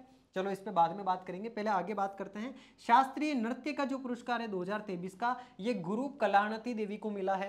ये बात सही है क्या? तो बिल्कुल ये वाली बात तो सही है आपकी। गुरु कलाणति देवी को किसका पुरस्कार मिला है? शास्त्रीय नृत्य का पुरस्कार मिला है 2023 का। और कला और शिल्प का 2023 का पुरस्कार किसको मिला है? तो ये आपके रघुपति भट्ट को मिला है। और साथियों नाट्य का जो 2023 का पुरस्कार है ये किसको मिला है? तो रुद्र प्रसाद सेन गुप्ता को मिला है। इसका मतलब ये तीनों बातें तो सही हो गई। आप कहोगे फिर गुरुजी ये पहली वाली सही क्यों है, गलत क्यों है? पंडित उदय शंकर भावलकर को भी तो मिला है 66वां कालिदास सम्मान, लेकिन ये ध्यान रखना पंडित उदय शंकर भावलकर को साल 2022 का जो 66वां कालिदास सम्मान है वो मिला है। फिर आप कहोगे गुरुजी 2023 का किसको मिला है? तो ये नाम आपको ध्यान रखना है साथियों, 2023 का मिला है आपके अरविंद पारिक को। क्या नाम है? अरविंद पारिक।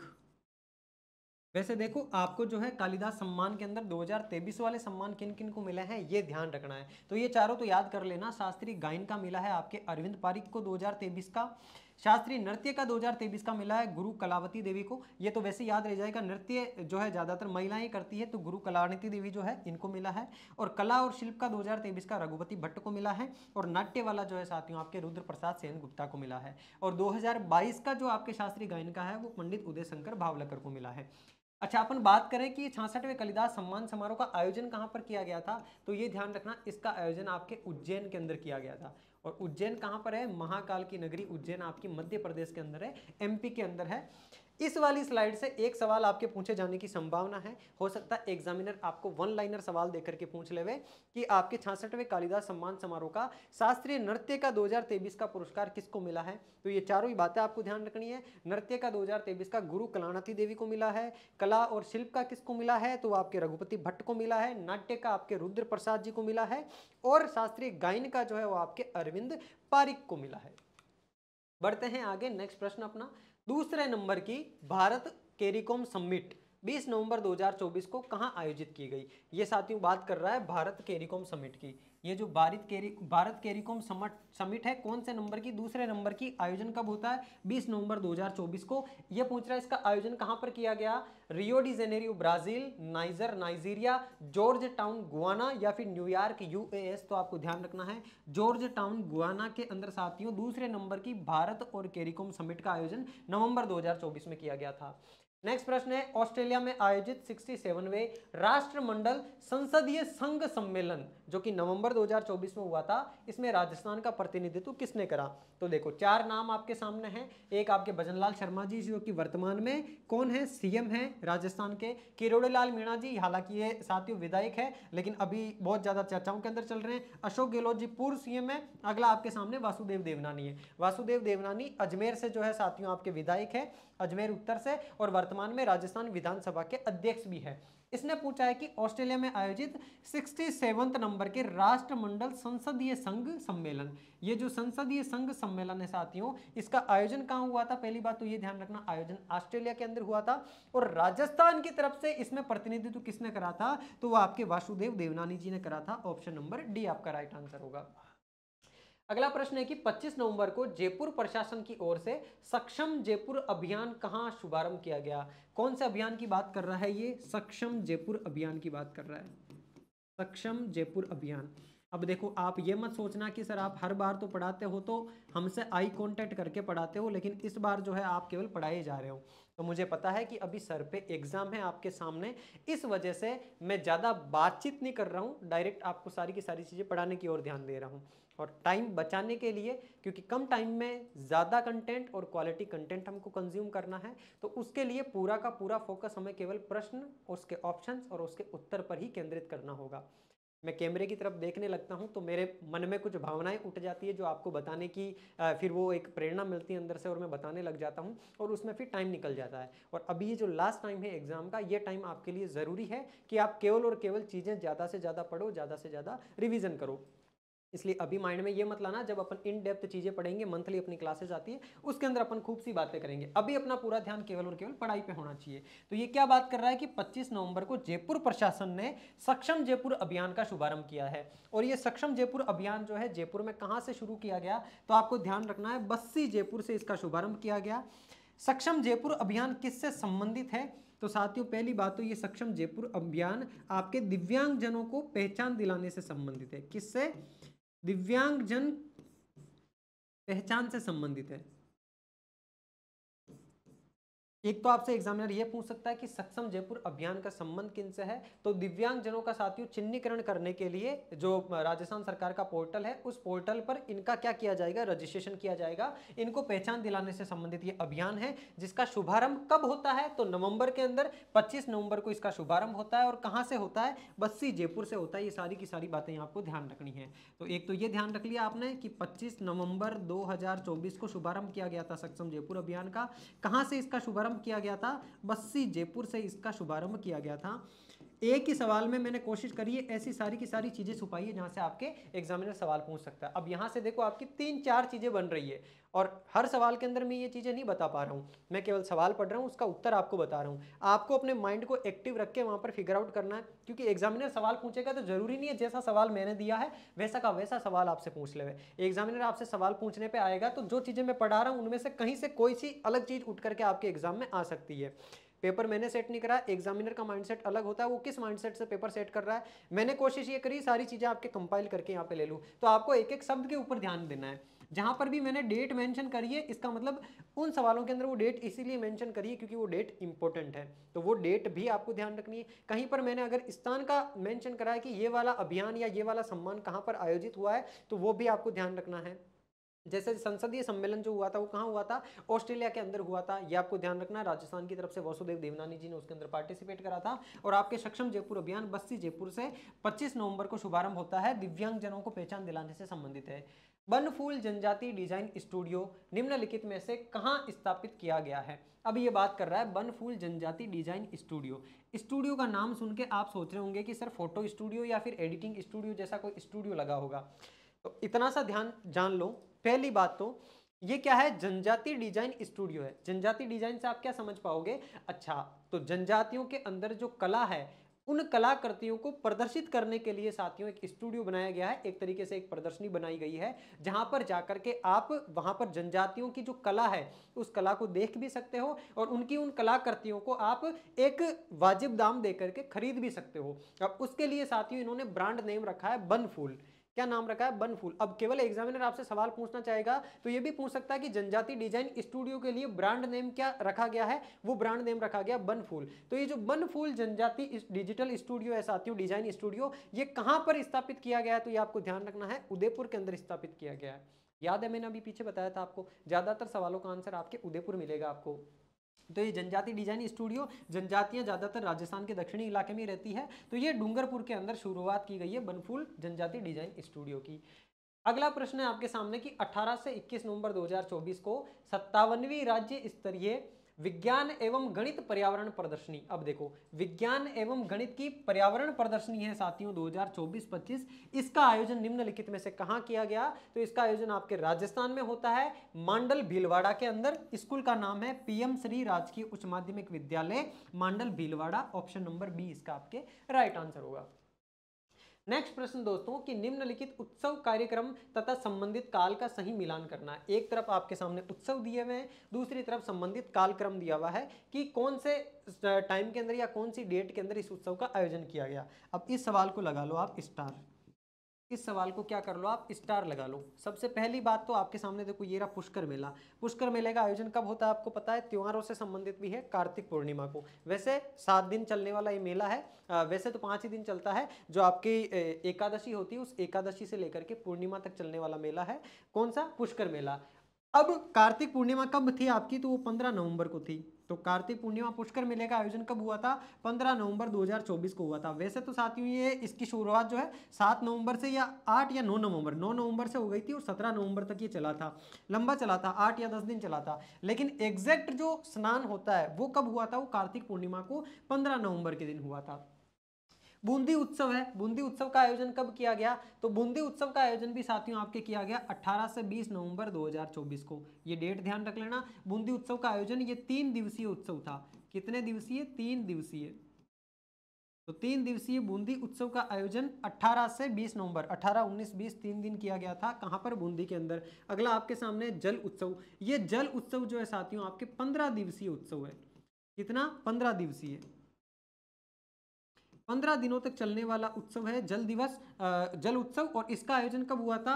6 से लेकर के 20 नवंबर 2024 के अंदर। अगला है आपके सामने राज्य स्तरीय कला उत्सव। इस कला उत्सव का आयोजन 18-19 नवंबर 2024 को किया गया। इसका मतलब 1, 2, 3, 4 एज इट इज मिलाना आपको, 1, 2, 3, 4। ऑप्शन नंबर ए आपका राइट हो जाएगा।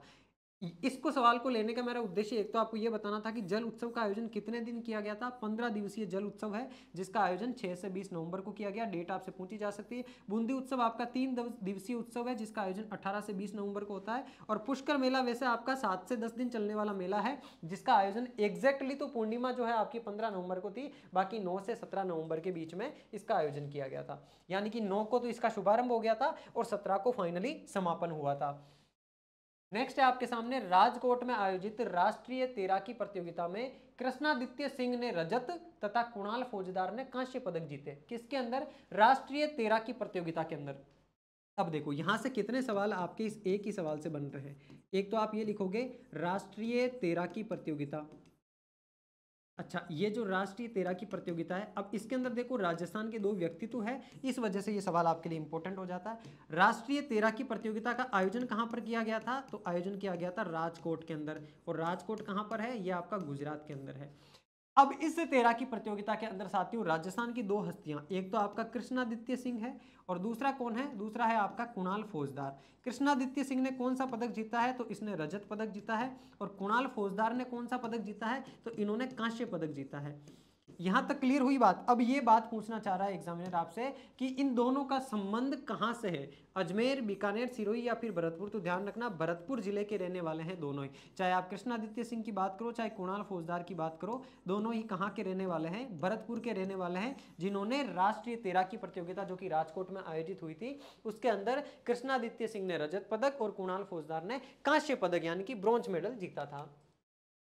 अब देखो साथियों, आपके सामने एक स्लाइड है, ये थोड़ा सा इंपॉर्टेंट एक इन्फॉर्मेशन है आपके लिए। जो यूआरओ का एग्जाम देने के लिए जा रहे हैं साथी, उनके लिए ऑनलाइन टेस्ट सीरीज अवेलेबल है अपने प्लेटफॉर्म पर, और आप लोगों को NR20 कूपन कोड यूज करने से 30% अभी डिस्काउंट मिल रहा है। 4-5 दिन बाद में यूआरओ का आपके एग्जाम है।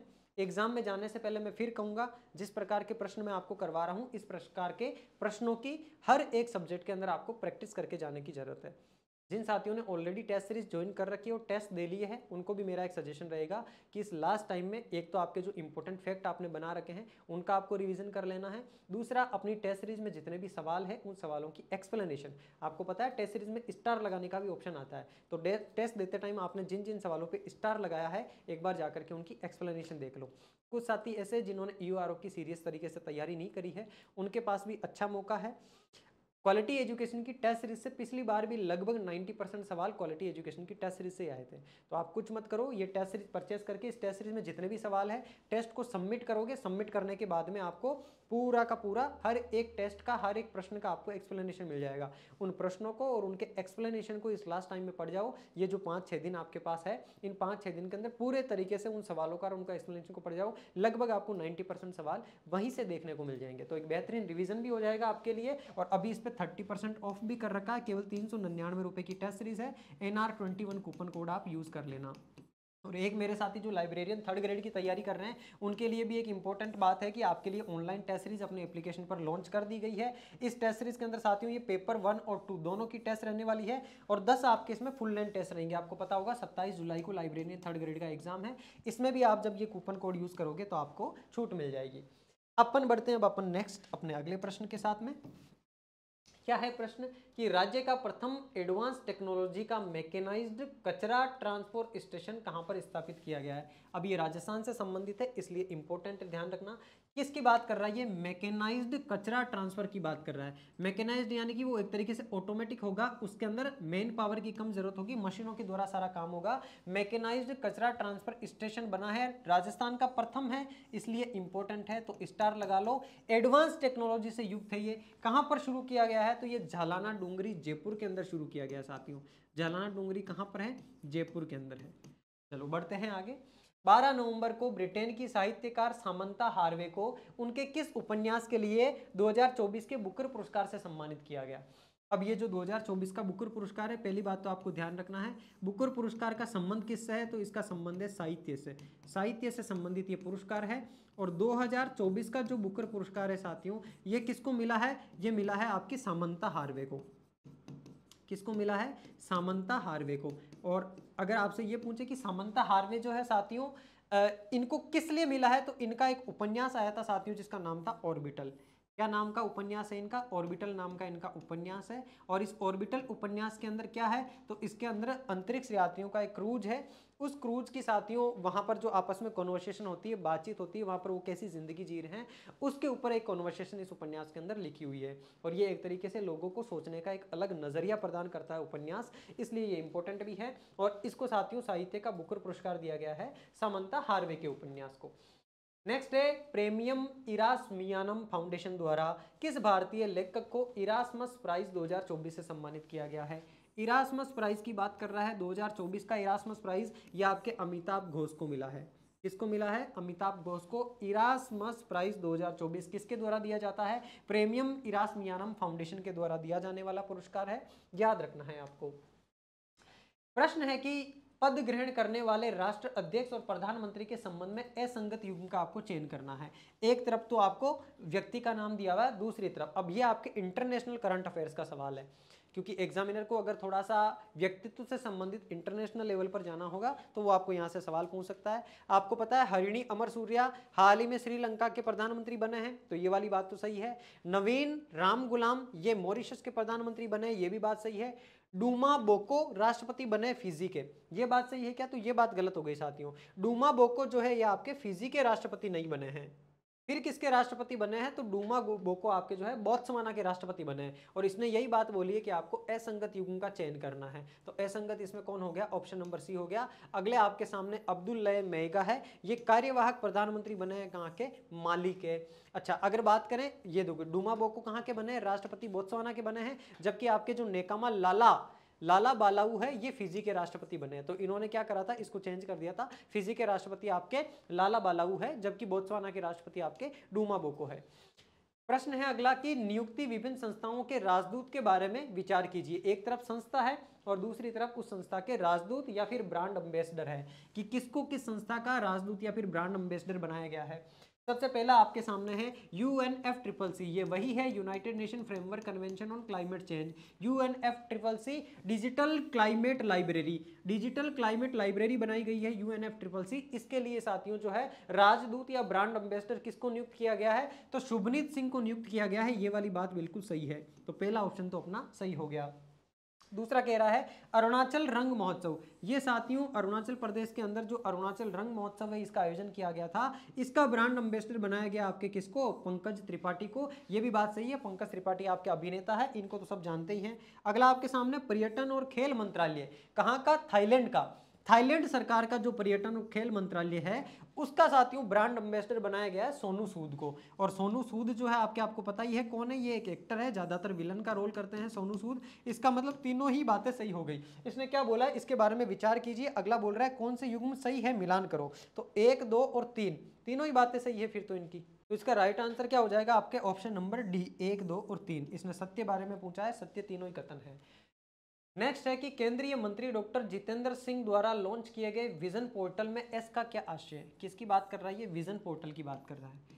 पहली बात तो ये विजन पोर्टल जो है आपका किससे संबंधित है, तो ये साथियों जो गरीब और पिछले तबके के विद्यार्थी हैं उनको मेन स्ट्रीम एजुकेशन से जोड़ने के लिए एक पोर्टल का शुभारंभ किया गया है केंद्रीय मंत्री डॉक्टर जितेंद्र सिंह के द्वारा। इसमें एस का मतलब आपसे ये पूछ रहा है, इसमें एस का मतलब क्या है, तो इसमें एस का मतलब है स्टूडेंट। अच्छा, इस विजन का पूरा क्या नाम क्या है, तो विकसित भारत। वी का मतलब तो हो गया विकसित भारत, आई का मतलब है इनिशिएटिव, यानी कि भारत को विकसित करने के लिए एक इनिशिएटिव लिया गया है। किसके लिए, for student innovation and outreach network, यानी कि जो पिछले इलाके के अंदर विद्यार्थी है उन तक गुणवत्तापूर्ण शिक्षा पहुंचाने, उनके अंदर स्किल डेवलपमेंट करने के लिए एक पोर्टल की शुरुआत की गई है, विजन पोर्टल, जिसका पूरा नाम है विकसित Bharat initiative for student innovation and outreach network. तो इसमें देखो एक तो आपके लिए स्टूडेंट इंपॉर्टेंट है, एक आपसे वी का मतलब पूछ सकता है, वी का मतलब विकसित भारत है। तो ये पूरी की पूरी लाइन ही आपको याद कर लेनी है। विजन की फुल फॉर्म आपको याद होनी चाहिए, जो आपके केंद्रीय मंत्री डॉक्टर जितेंद्र सिंह है इनके द्वारा इस पोर्टल का शुभारंभ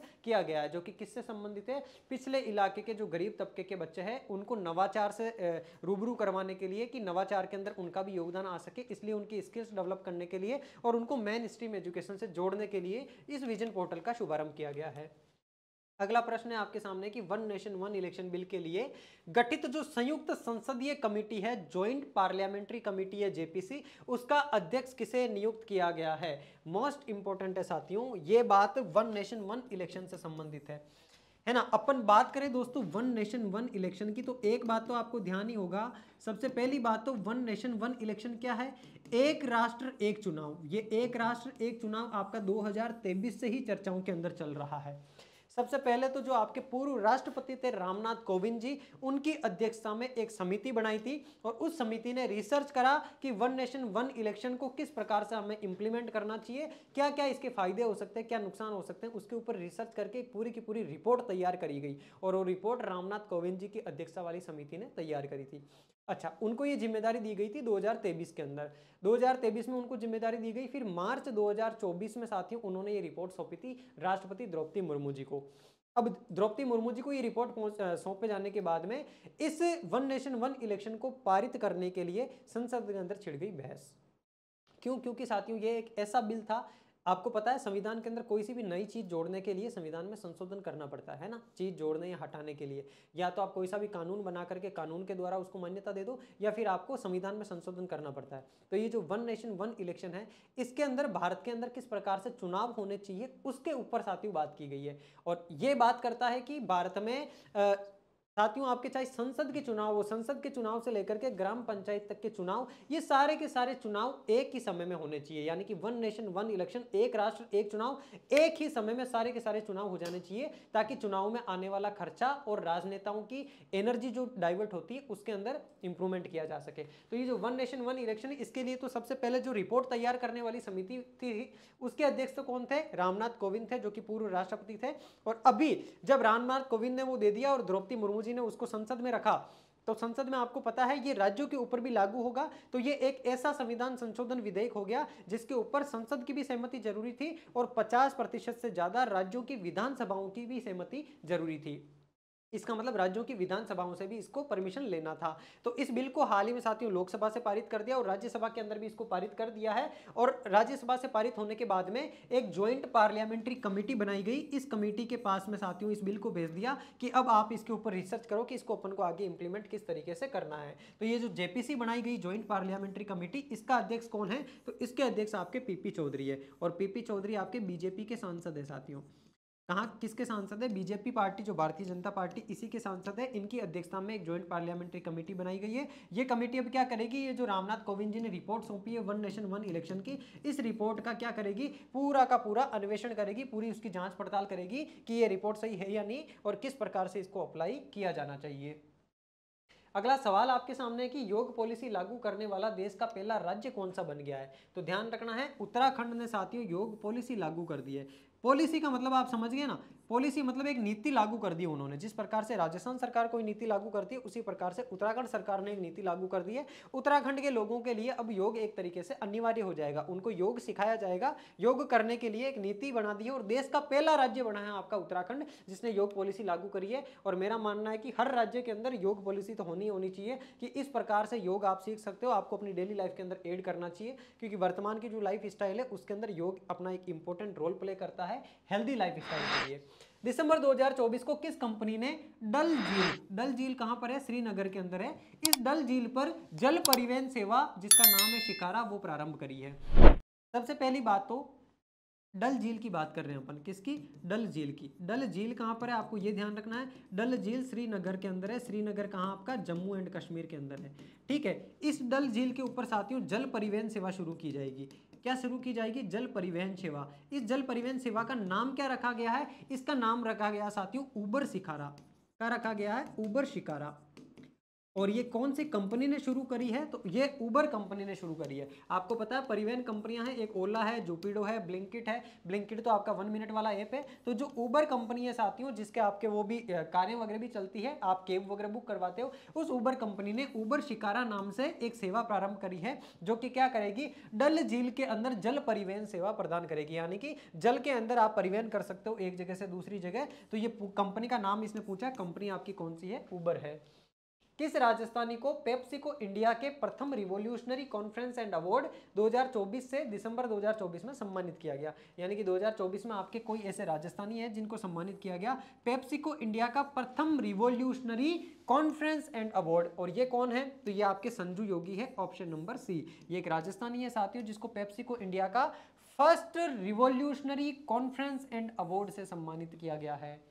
अगला प्रश्न है कि राजस्थानी भाषा के लिए 2024 का साहित्य अकादमी पुरस्कार किसको दिए जाने की घोषणा? अभी आपने पीछे पढ़ा था, मुकुट मणिराजन गांव और अम्मा। कौन सी कृति है इनकी? गांव और अम्मा। नाम ध्यान रखना है, गांव और अम्मा। हिंदी का कौन थे? हिंदी के आपके गगन गिल थे। कौन सी कृति थी उनकी? फटाफट बताओ कमेंट बॉक्स में। सवाल देखो अगला आपके, अच्छा मुकुट मणिराजन कहाँ के हैं? तो ये कोटा के रहने वाले साथियों। ये सवाल मैंने अलग से क्यों लिया है वहां पर कवर होने के बाद भी, तो ये ध्यान रखना मुकुट मणिराजन राजस्थान के कोटा से रहने वाले हैं जिनको साथियों साहित्य अकादमी पुरस्कार मिला है राजस्थानी भाषा के लिए, गांव और अम्मा के लिए। चलो बढ़ते हैं नेक्स्ट प्रश्न की ओर। दिसंबर 2024 को सेंटो डोमिंगो में आयोजित 20वें international electoral award and symposium में किसको वैश्विक चुनाव प्रबंध पुरस्कार से सम्मानित किया गया? किसकी बात कर रहा है ये? वैश्विक चुनाव प्रबंध पुरस्कार की बात कर रहा है। वैश्विक चुनाव प्रबंध पुरस्कार से सम्मानित किसको किया है? डॉक्टर मधुकर गुप्ता, ज्ञानेश कुमार, राजीव कुमार या फिर सुशील चंद्रा। अब देखो चारों के चारों नाम आपके लिए व्यक्तित्व के दृष्टिकोण से इंपॉर्टेंट है, सवाल कहीं से भी पूछा जा सकता है। एक तो बात क्या है कि ये सेंटो डोमिंगो में आयोजित हुआ था साथियों 20वें नंबर का international electoral award and symposium. अब इसके अंदर साथियों वैश्विक चुनाव प्रबंध का पुरस्कार प्रदान किया गया और वो किसको प्रदान किया गया? डॉक्टर मधुकर गुप्ता को प्रदान किया गया। और डॉक्टर मधुकर गुप्ता कौन है? राजस्थान के अंदर साथियों मुख्य निर्वाचन आयुक्त है। कौन है? राजस्थान के अंदर मुख्य निर्वाचन आयुक्त है आपके मधुकर गुप्ता, ये आपको ध्यान रखना है। और राजस्थान में वर्तमान में वित्त आयोग, 7वां जो वित्त आयोग है, वो 6ठा वित्त आयोग, उसके अध्यक्ष कौन है? तो वो प्रद्युमन सिंह है। अच्छा ज्ञानेश कुमार जी कौन है? ज्ञानेश कुमार जी आपको ध्यान होगा, ज्ञानेश कुमार और सुखविंदर सिंह सिंधु, इन दोनों को साथियों भारतीय चुनाव आयोग के अंदर चुनाव आयुक्त नियुक्त किया गया था। ध्यान रखो, एक तो चुनाव आयुक्त होता है और एक होता है मुख्य चुनाव आयुक्त, है ना, चाहे आप निर्वाचन आयुक्त के लो या चुनाव आयुक्त के लो। मुख्य निर्वाचन आयुक्त पहले हुआ करते थे आपके कौन, राजेश कुमार, कौन, राजीव कुमार, कौन हुआ करते थे, राजीव कुमार हुआ करते थे मुख्य निर्वाचन आयुक्त। और ये राजीव कुमार आपके 25वें नंबर के मुख्य निर्वाचन आयुक्त थे।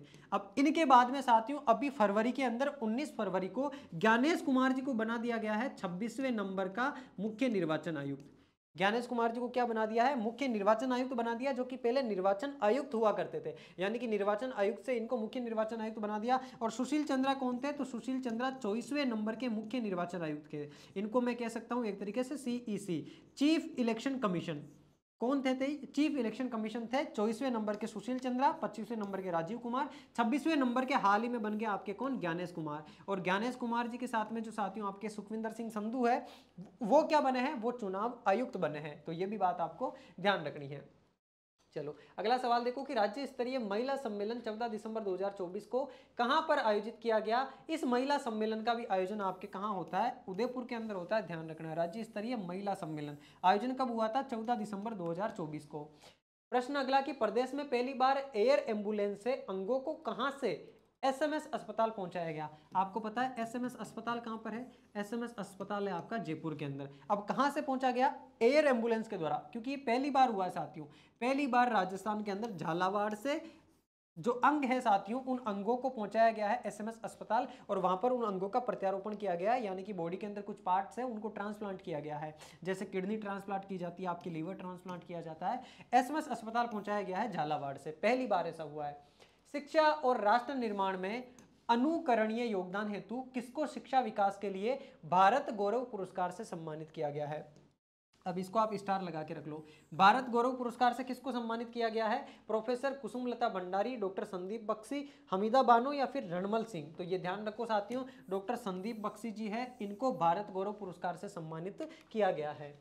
प्रश्न अगला कि अमेरिका पत्रिका टाइम में वर्ष 2024 के लिए पर्सन ऑफ द ईयर किसको चूज किया गया, इंटरनेशनल करंट अफेयर्स का। आपको पता है हाल ही में अमेरिका के राष्ट्रपति बने हैं आपके डोनाल्ड ट्रंप, डोनाल्ड ट्रंप को साथियों क्या चूज किया गया, पर्सन ऑफ द ईयर, यानी कि 2024 के पूरे साल भर चुनावों की वजह से चर्चा में रहे आपके कौन, डोनाल्ड ट्रंप, इनको अमेरिका की पत्रिका है टाइम्स, इसके द्वारा person of the year choose किया गया है डोनाल्ड ट्रंप को। व्यास सम्मान 2024 के संबंध में निम्नलिखित में से असत्य कथन का चयन करना है। किसकी बात कर रहा है ये, व्यास सम्मान की बात कर रहा है प्यारे साथी।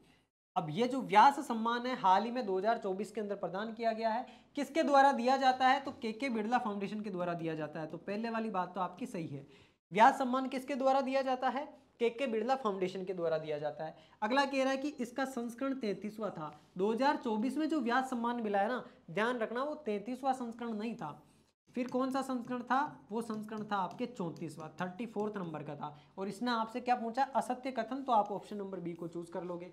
सम्मानित व्यक्तित्व कौन है, सूर्यबाला, सूर्यबाला साथियों इनको सम्मानित किया गया है इससे, और इनकी किस कृति के लिए सम्मानित किया गया है, कौन देश को वासी, वेणु की डायरी। तो आपके जो सूर्यबाला है इनको साथियों इनकी कृति है कौन देश को वासी, वेणु की डायरी, इसके लिए 2024 के व्यास सम्मान से सम्मानित किया गया है, जो कि 34वें नंबर का व्यास सम्मान था, और किसके द्वारा दिया जाता है, तो के बिरला फाउंडेशन के द्वारा दिया जाने वाला पुरस्कार है। दिसंबर 2024 में हुई नियुक्तियों के संबंध में मिलान करना है। इससे पहले आपने नवंबर में हुई नियुक्तियों के बारे में पढ़ लिया था, अब दिसंबर की नियुक्तियां देखो। देवेंद्र फडणवीस, देवेंद्र फडणवीस कौन है, भारतीय जनता पार्टी के अंदर, भारतीय जनता पार्टी से बिलोंग करने वाले, हाल ही में आपको पता है महाराष्ट्र के क्या बने, मुख्यमंत्री बने हैं। मुख्यमंत्री कहाँ के बने, महाराष्ट्र के। कौन, Devendra Fadnavis, Bharatiya Janata party BJP party से, यानी कि महाराष्ट्र में सरकार बन गई है आपकी बीजेपी की। संजय मल्होत्रा कौन है, तो मैंने आपको पीछे सवाल पूछा था संजय मल्होत्रा के बारे में। संजय मल्होत्रा आपके आरबीआई के नए गवर्नर बन गए हैं। इन्होंने किसकी जगह ली है, तो शक्तिकांत दास जी की जगह ली है संजय मल्होत्रा ने। अगला है justice V Rama Subramanian. V Rama Subramanian को क्या बनाया गया है, तो ये वी रामा सुब्रमण्यम जो आपके भारतीय राष्ट्रीय मानवाधिकार आयोग है उसका अध्यक्ष बनाया गया है। याद रखना जो मानवाधिकार आयोग है नेशनल लेवल का, उसका साथियों अध्यक्ष किसको बनाया गया है, जस्टिस वी रामा सुब्रमण्यम। अगला आपके सामने जस्टिस मदन बी लोकुर, ये क्या बने हैं, जस्टिस मदन बी लोकुर बने हैं प्रमुख। किसके प्रमुख बने हैं, संयुक्त राष्ट्र की जो आंतरिक न्याय प्रणाली है उस इंटरनल लीगल प्रणाली के, लीगल सिस्टम के अंदर, न्याय प्रणाली के अंदर साथियों प्रमुख बन गए हैं। एक प्रमुख व्यक्ति कौन, जस्टिस मदन बी लोकुर। तो अब आपको मिला देना है 3 2 1 4, 3 2 1 4 किस में दिख रहा है, ऑप्शन नंबर बी। तो ये आपका राइट आंसर हो जाएगा। प्रश्न अगला कह रहा है कि राजेंद्र विश्वनाथ अर्लेंकर को किस राज्य का राज्यपाल नियुक्त किया गया है। तो राज्यपाल नियुक्त किया गया है साथियों किसको, अर्लेंकर को। अर्लेंकर को कौन से राज्य का, केरल राज्य का। ऑप्शन नंबर बी आप ध्यान रखोगे। एसोसिएशन फॉर डेमोक्रेटिक रिफॉर्म्स द्वारा जारी रिपोर्ट के अनुसार देश में सबसे गरीब मुख्यमंत्री कौन है। सबसे गरीब मुख्यमंत्री आपकी ममता बनर्जी जो है, ये सबसे गरीब मुख्यमंत्री है। भजनलाल शर्मा आपको पता ही है राजस्थान के मुख्यमंत्री है। हेमंत सोरेन कहाँ के मुख्यमंत्री है, यह आप मुझे कमेंट बॉक्स में कमेंट करके बता दो। 16 जनवरी 2025 को कहां पर गृह मंत्री अमित शाह के द्वारा पुरातत्व अनुभवात्मक संग्रहालय का उद्घाटन किया गया है। इंपॉर्टेंट सवाल है, जनवरी का सवाल है इसलिए ज्यादा आने की संभावना है। और साथियों अमित शाह जी के द्वारा पुरातत्व अनुभवात्मक संग्रहालय का उद्घाटन हुआ है। ये कहां पर हुआ है, ये हुआ है साथियों आपके जमवार रामगढ़ राजस्थान, हिंगोली महाराष्ट्र, वडनगर गुजरात या फिर चरलापल्ली तेलंगाना। आंसर इसका होगा साथियों आपके option number C, Vadnagar Gujarat. ध्यान रखना अनुभवात्मक पुरातत्व संग्रहालय कहां पर ओपन किया गया है, वडनगर गुजरात में।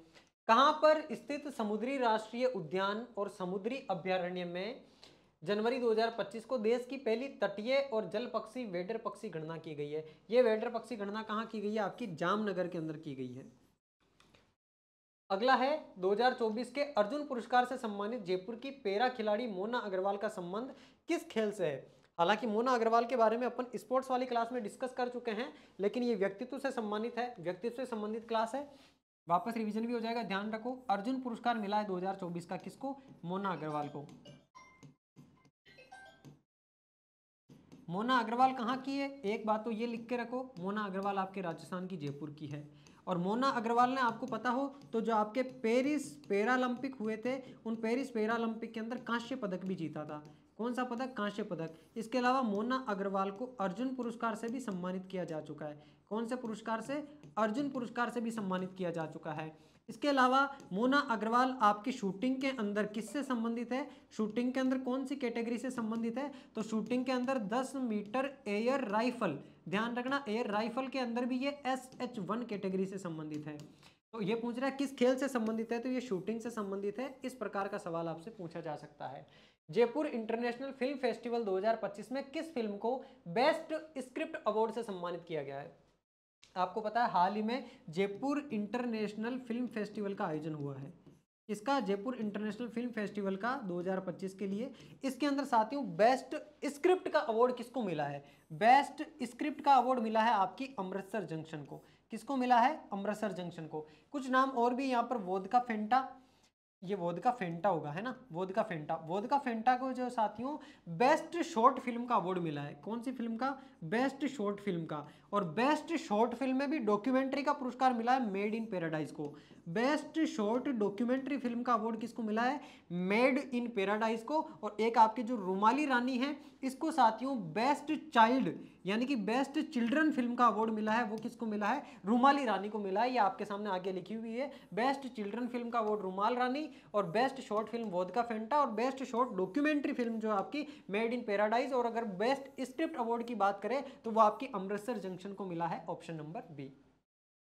उठे सूजस प्रभुता उठे किसके द्वारा लिखित राजस्थानी निबंध संग्रह है, जिसका लोकार्पण 7 जनवरी 2025 को किया गया है। अब जनवरी के अंदर लोकार्पण हुआ है उठे सूजस प्रभुता उठे। ये कौन से लेखक के द्वारा लिखी गई राजस्थानी निबंध संग्रह है, तो प्रोफेसर गोविंद शंकर शर्मा, इनका नाम ध्यान रखना है। इनकी कृति है साथियों उठे सूजस प्रभुता उठे। बिल एंड मेलिंडा फाउंडेशन के द्वारा किसको गेट्स कैम्ब्रिज इम्पैक्ट पुरस्कार 2025 से सम्मानित किया गया है। यह आपकी जो प्रोफेसर उर्वशी सिन्हा है, इनको साथियों गेट्स कैम्ब्रिज इम्पैक्ट पुरस्कार 2025 से सम्मानित किया गया है।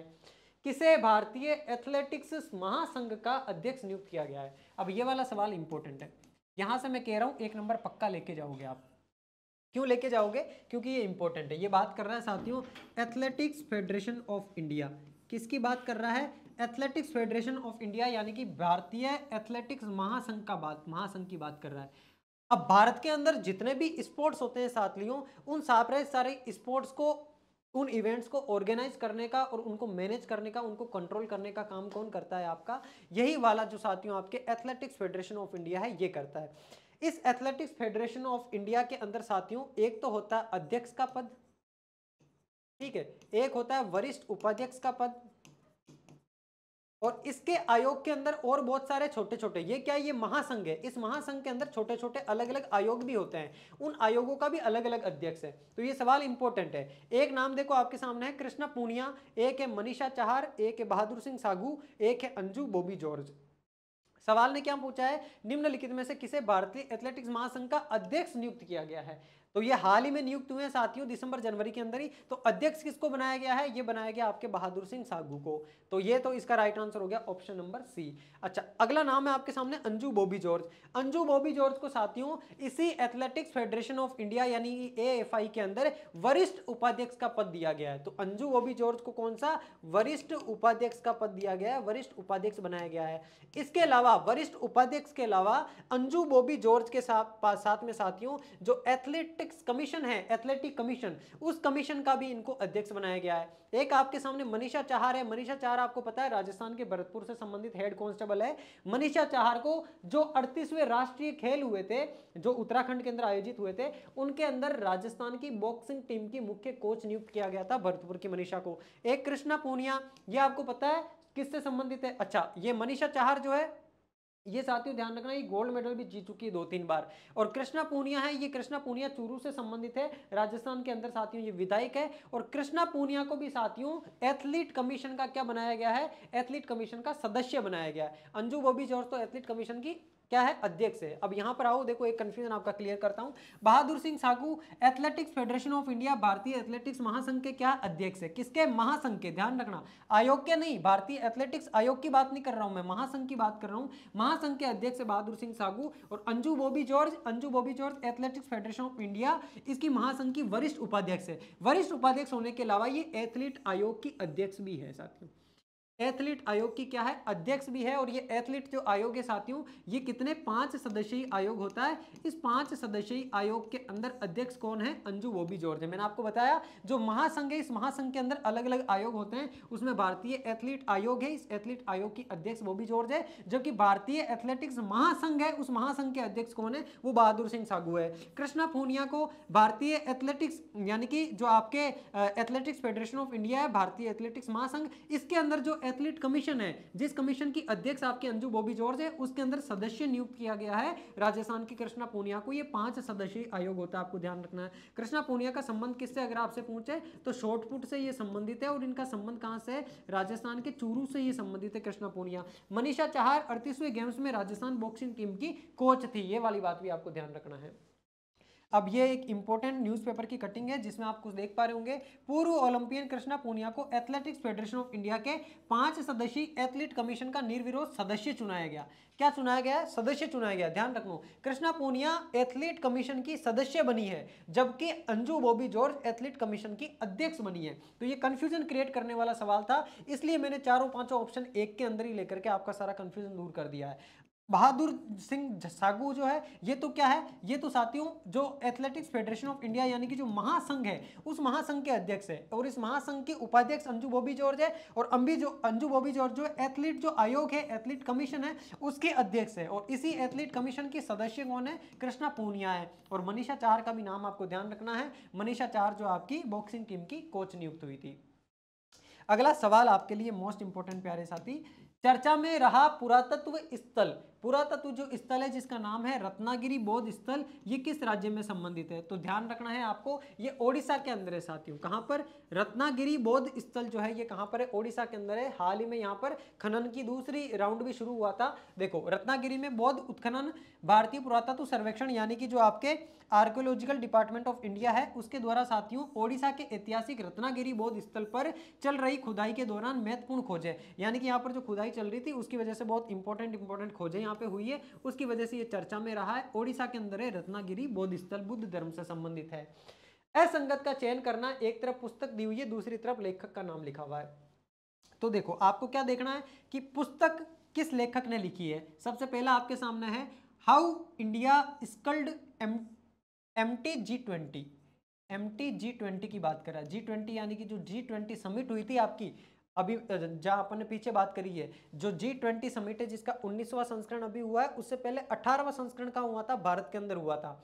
G20 का 18वां संस्करण भारत में हुआ है, अभी 19वें संस्करण का आयोजन हुआ था, उसी G20 की बात कर रहे हैं। यानी कि इस G20 के अध्यक्ष रह चुके हैं आपके कौन, अमिताभ कांत। इन्होंने एक साथियों पुस्तक लिखी है हाउ इंडिया स्कल्ड MTG20 कि G20 के अंदर इंडिया ने किस प्रकार से परफॉर्म करा, क्योंकि उस टाइम के G20 के अंदर जो है भारत की तरफ से अध्यक्ष भी कौन थे, अमिताभ कांत ही थे, जी संभाल रहे थे। तो इनकी पुस्तक है साथियों G20 से संबंधित। अगली है the circle of life. The circle of life किसकी पुस्तक है, ये सुधा मूर्ति की पुस्तक है, बिल्कुल सही बात है। ब्रिंग इट ऑन ये किसकी पुस्तक है, तो ब्रिंग इट ऑन साथियों दीपा मलिक की पुस्तक है। किसकी पुस्तक है, दीपा मलिक। और दीपा मलिक कौन है, दीपा मलिक आपको पता है साथियों एक भारतीय एथलीट है, पैरालंपियन है, शॉर्टपुट से संबंधित है।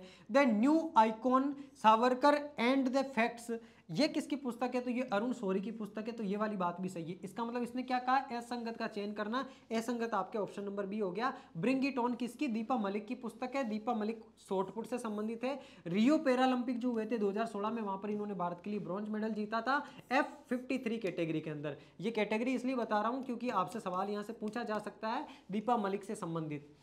अगला देखो, भारत श्रीलंका हिंदी सम्मेलन 2025 का आयोजन कहां किया गया, ये सवाल इंपॉर्टेंट है प्यारे साथी। पहली तो बात कर रहा है ये हिंदी सम्मेलन की, और हिंदी सम्मेलन भी भारत श्रीलंका का है। इसका आयोजन कहां हुआ, तो कोलंबो के अंदर हुआ है। कोलंबो क्या है, कोलंबो श्रीलंका की राजधानी है, लेकिन ध्यान रखना कोलंबो वाणिज्यिक राजधानी है, और श्री जयवर्धनपुरम है ये भी श्रीलंका की राजधानी ही है। लेकिन ये जयवर्धनपुरम जो है ये संवैधानिक राजधानी है श्रीलंका की, जबकि वाणिज्यिक राजधानी कौन सी है, वो आपकी कोलंबो है। तो ऑप्शन नंबर बी इसका आपके राइट आंसर है। नई दिल्ली आपके भारत की राजधानी है, जयपुर आपके राजस्थान की राजधानी है। अब देखो मेरे प्यारे साथी, यहां पर आपका ये करंट अफेयर्स तो होता है पूरा का पूरा कंप्लीट। अब कुछ इंपॉर्टेंट इंफॉर्मेशन है आपके लिए, वो सुन लो। एक तो पटवारी की तैयारी करने वाले दोस्तों के लिए 20 अप्रैल 2025 को होने जा रहा है राजस्थान के अंदर एक मेगा टेस्ट। 28 मार्च इसकी लास्ट डेट है। 28 मार्च से पहले पहले इसके अंदर आप अप्लाई कर लेना। 100 रुपए इसकी रजिस्ट्रेशन फीस रखी गई है। जेल प्रेरी की तैयारी करने वाले साथियों के लिए टोटल 20 टेस्ट का एक कॉम्बो है ऑनलाइन। जेल प्रेरी का आपको पता है आपके एग्जाम आने वाला है अप्रैल के अंदर। 199 रुपए की प्राइस के ऊपर भी आपको 21% डिस्काउंट मिलेगा जब आप कूपन कोड NR21 यूज करोगे। सेम यही चीज पटवार के वीडियो कोर्स और टेस्ट सीरीज पर भी लागू होती है। पटवार का पूरा वीडियो कोर्स अवेलेबल है अपने एप्लीकेशन के अंदर 1999 की प्राइस पे। इस पे भी जब आप NR21 कूपन कोड यूज करोगे, कौन सा NR21, तो आपको 21% का डिस्काउंट मिल जाएगा। प्लस इस पटवार के वीडियो कोर्स के साथ में पटवार की ऑनलाइन टेस्ट सीरीज 299 रुपए की ये आपको फ्री मिलेगी, और आगे आने वाले एग्जाम वीडियो के लिए वीडियो का वीडियो कोर्स भी आपको फ्री में मिलेगा इसी पटवार कोर्स के साथ में।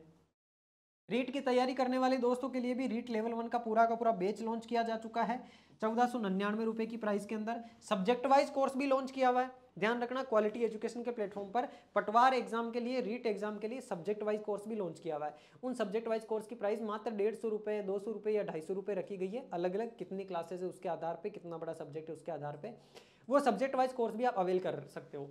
जो भी कोर्स आप अवेल करोगे, अगर अवेल करते टाइम ये वाला कूपन कोड आप यूज करते हो तो आपको 21% की छूट इसमें मिल जाएगी, यानी कि 21% का डिस्काउंट आपको मिल जाएगा। ये कुछ इंपॉर्टेंट जानकारी आपके लिए थी जिसका ध्यान आपको रखना है। और ये आपकी कौन सी, ये विजेंद्र सर का एक कोर्स है साथियों, इंडियन इकोनॉमी का।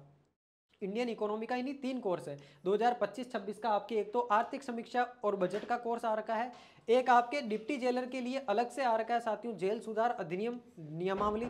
इन सब कोर्सेज को आप अवेल कर सकते हो। देखो 199 रुपए की प्राइस है, और जब आप NR21 कूपन कोड यूज करोगे तो आपको 21% का इनके ऊपर डिस्काउंट में मिल जाएगा।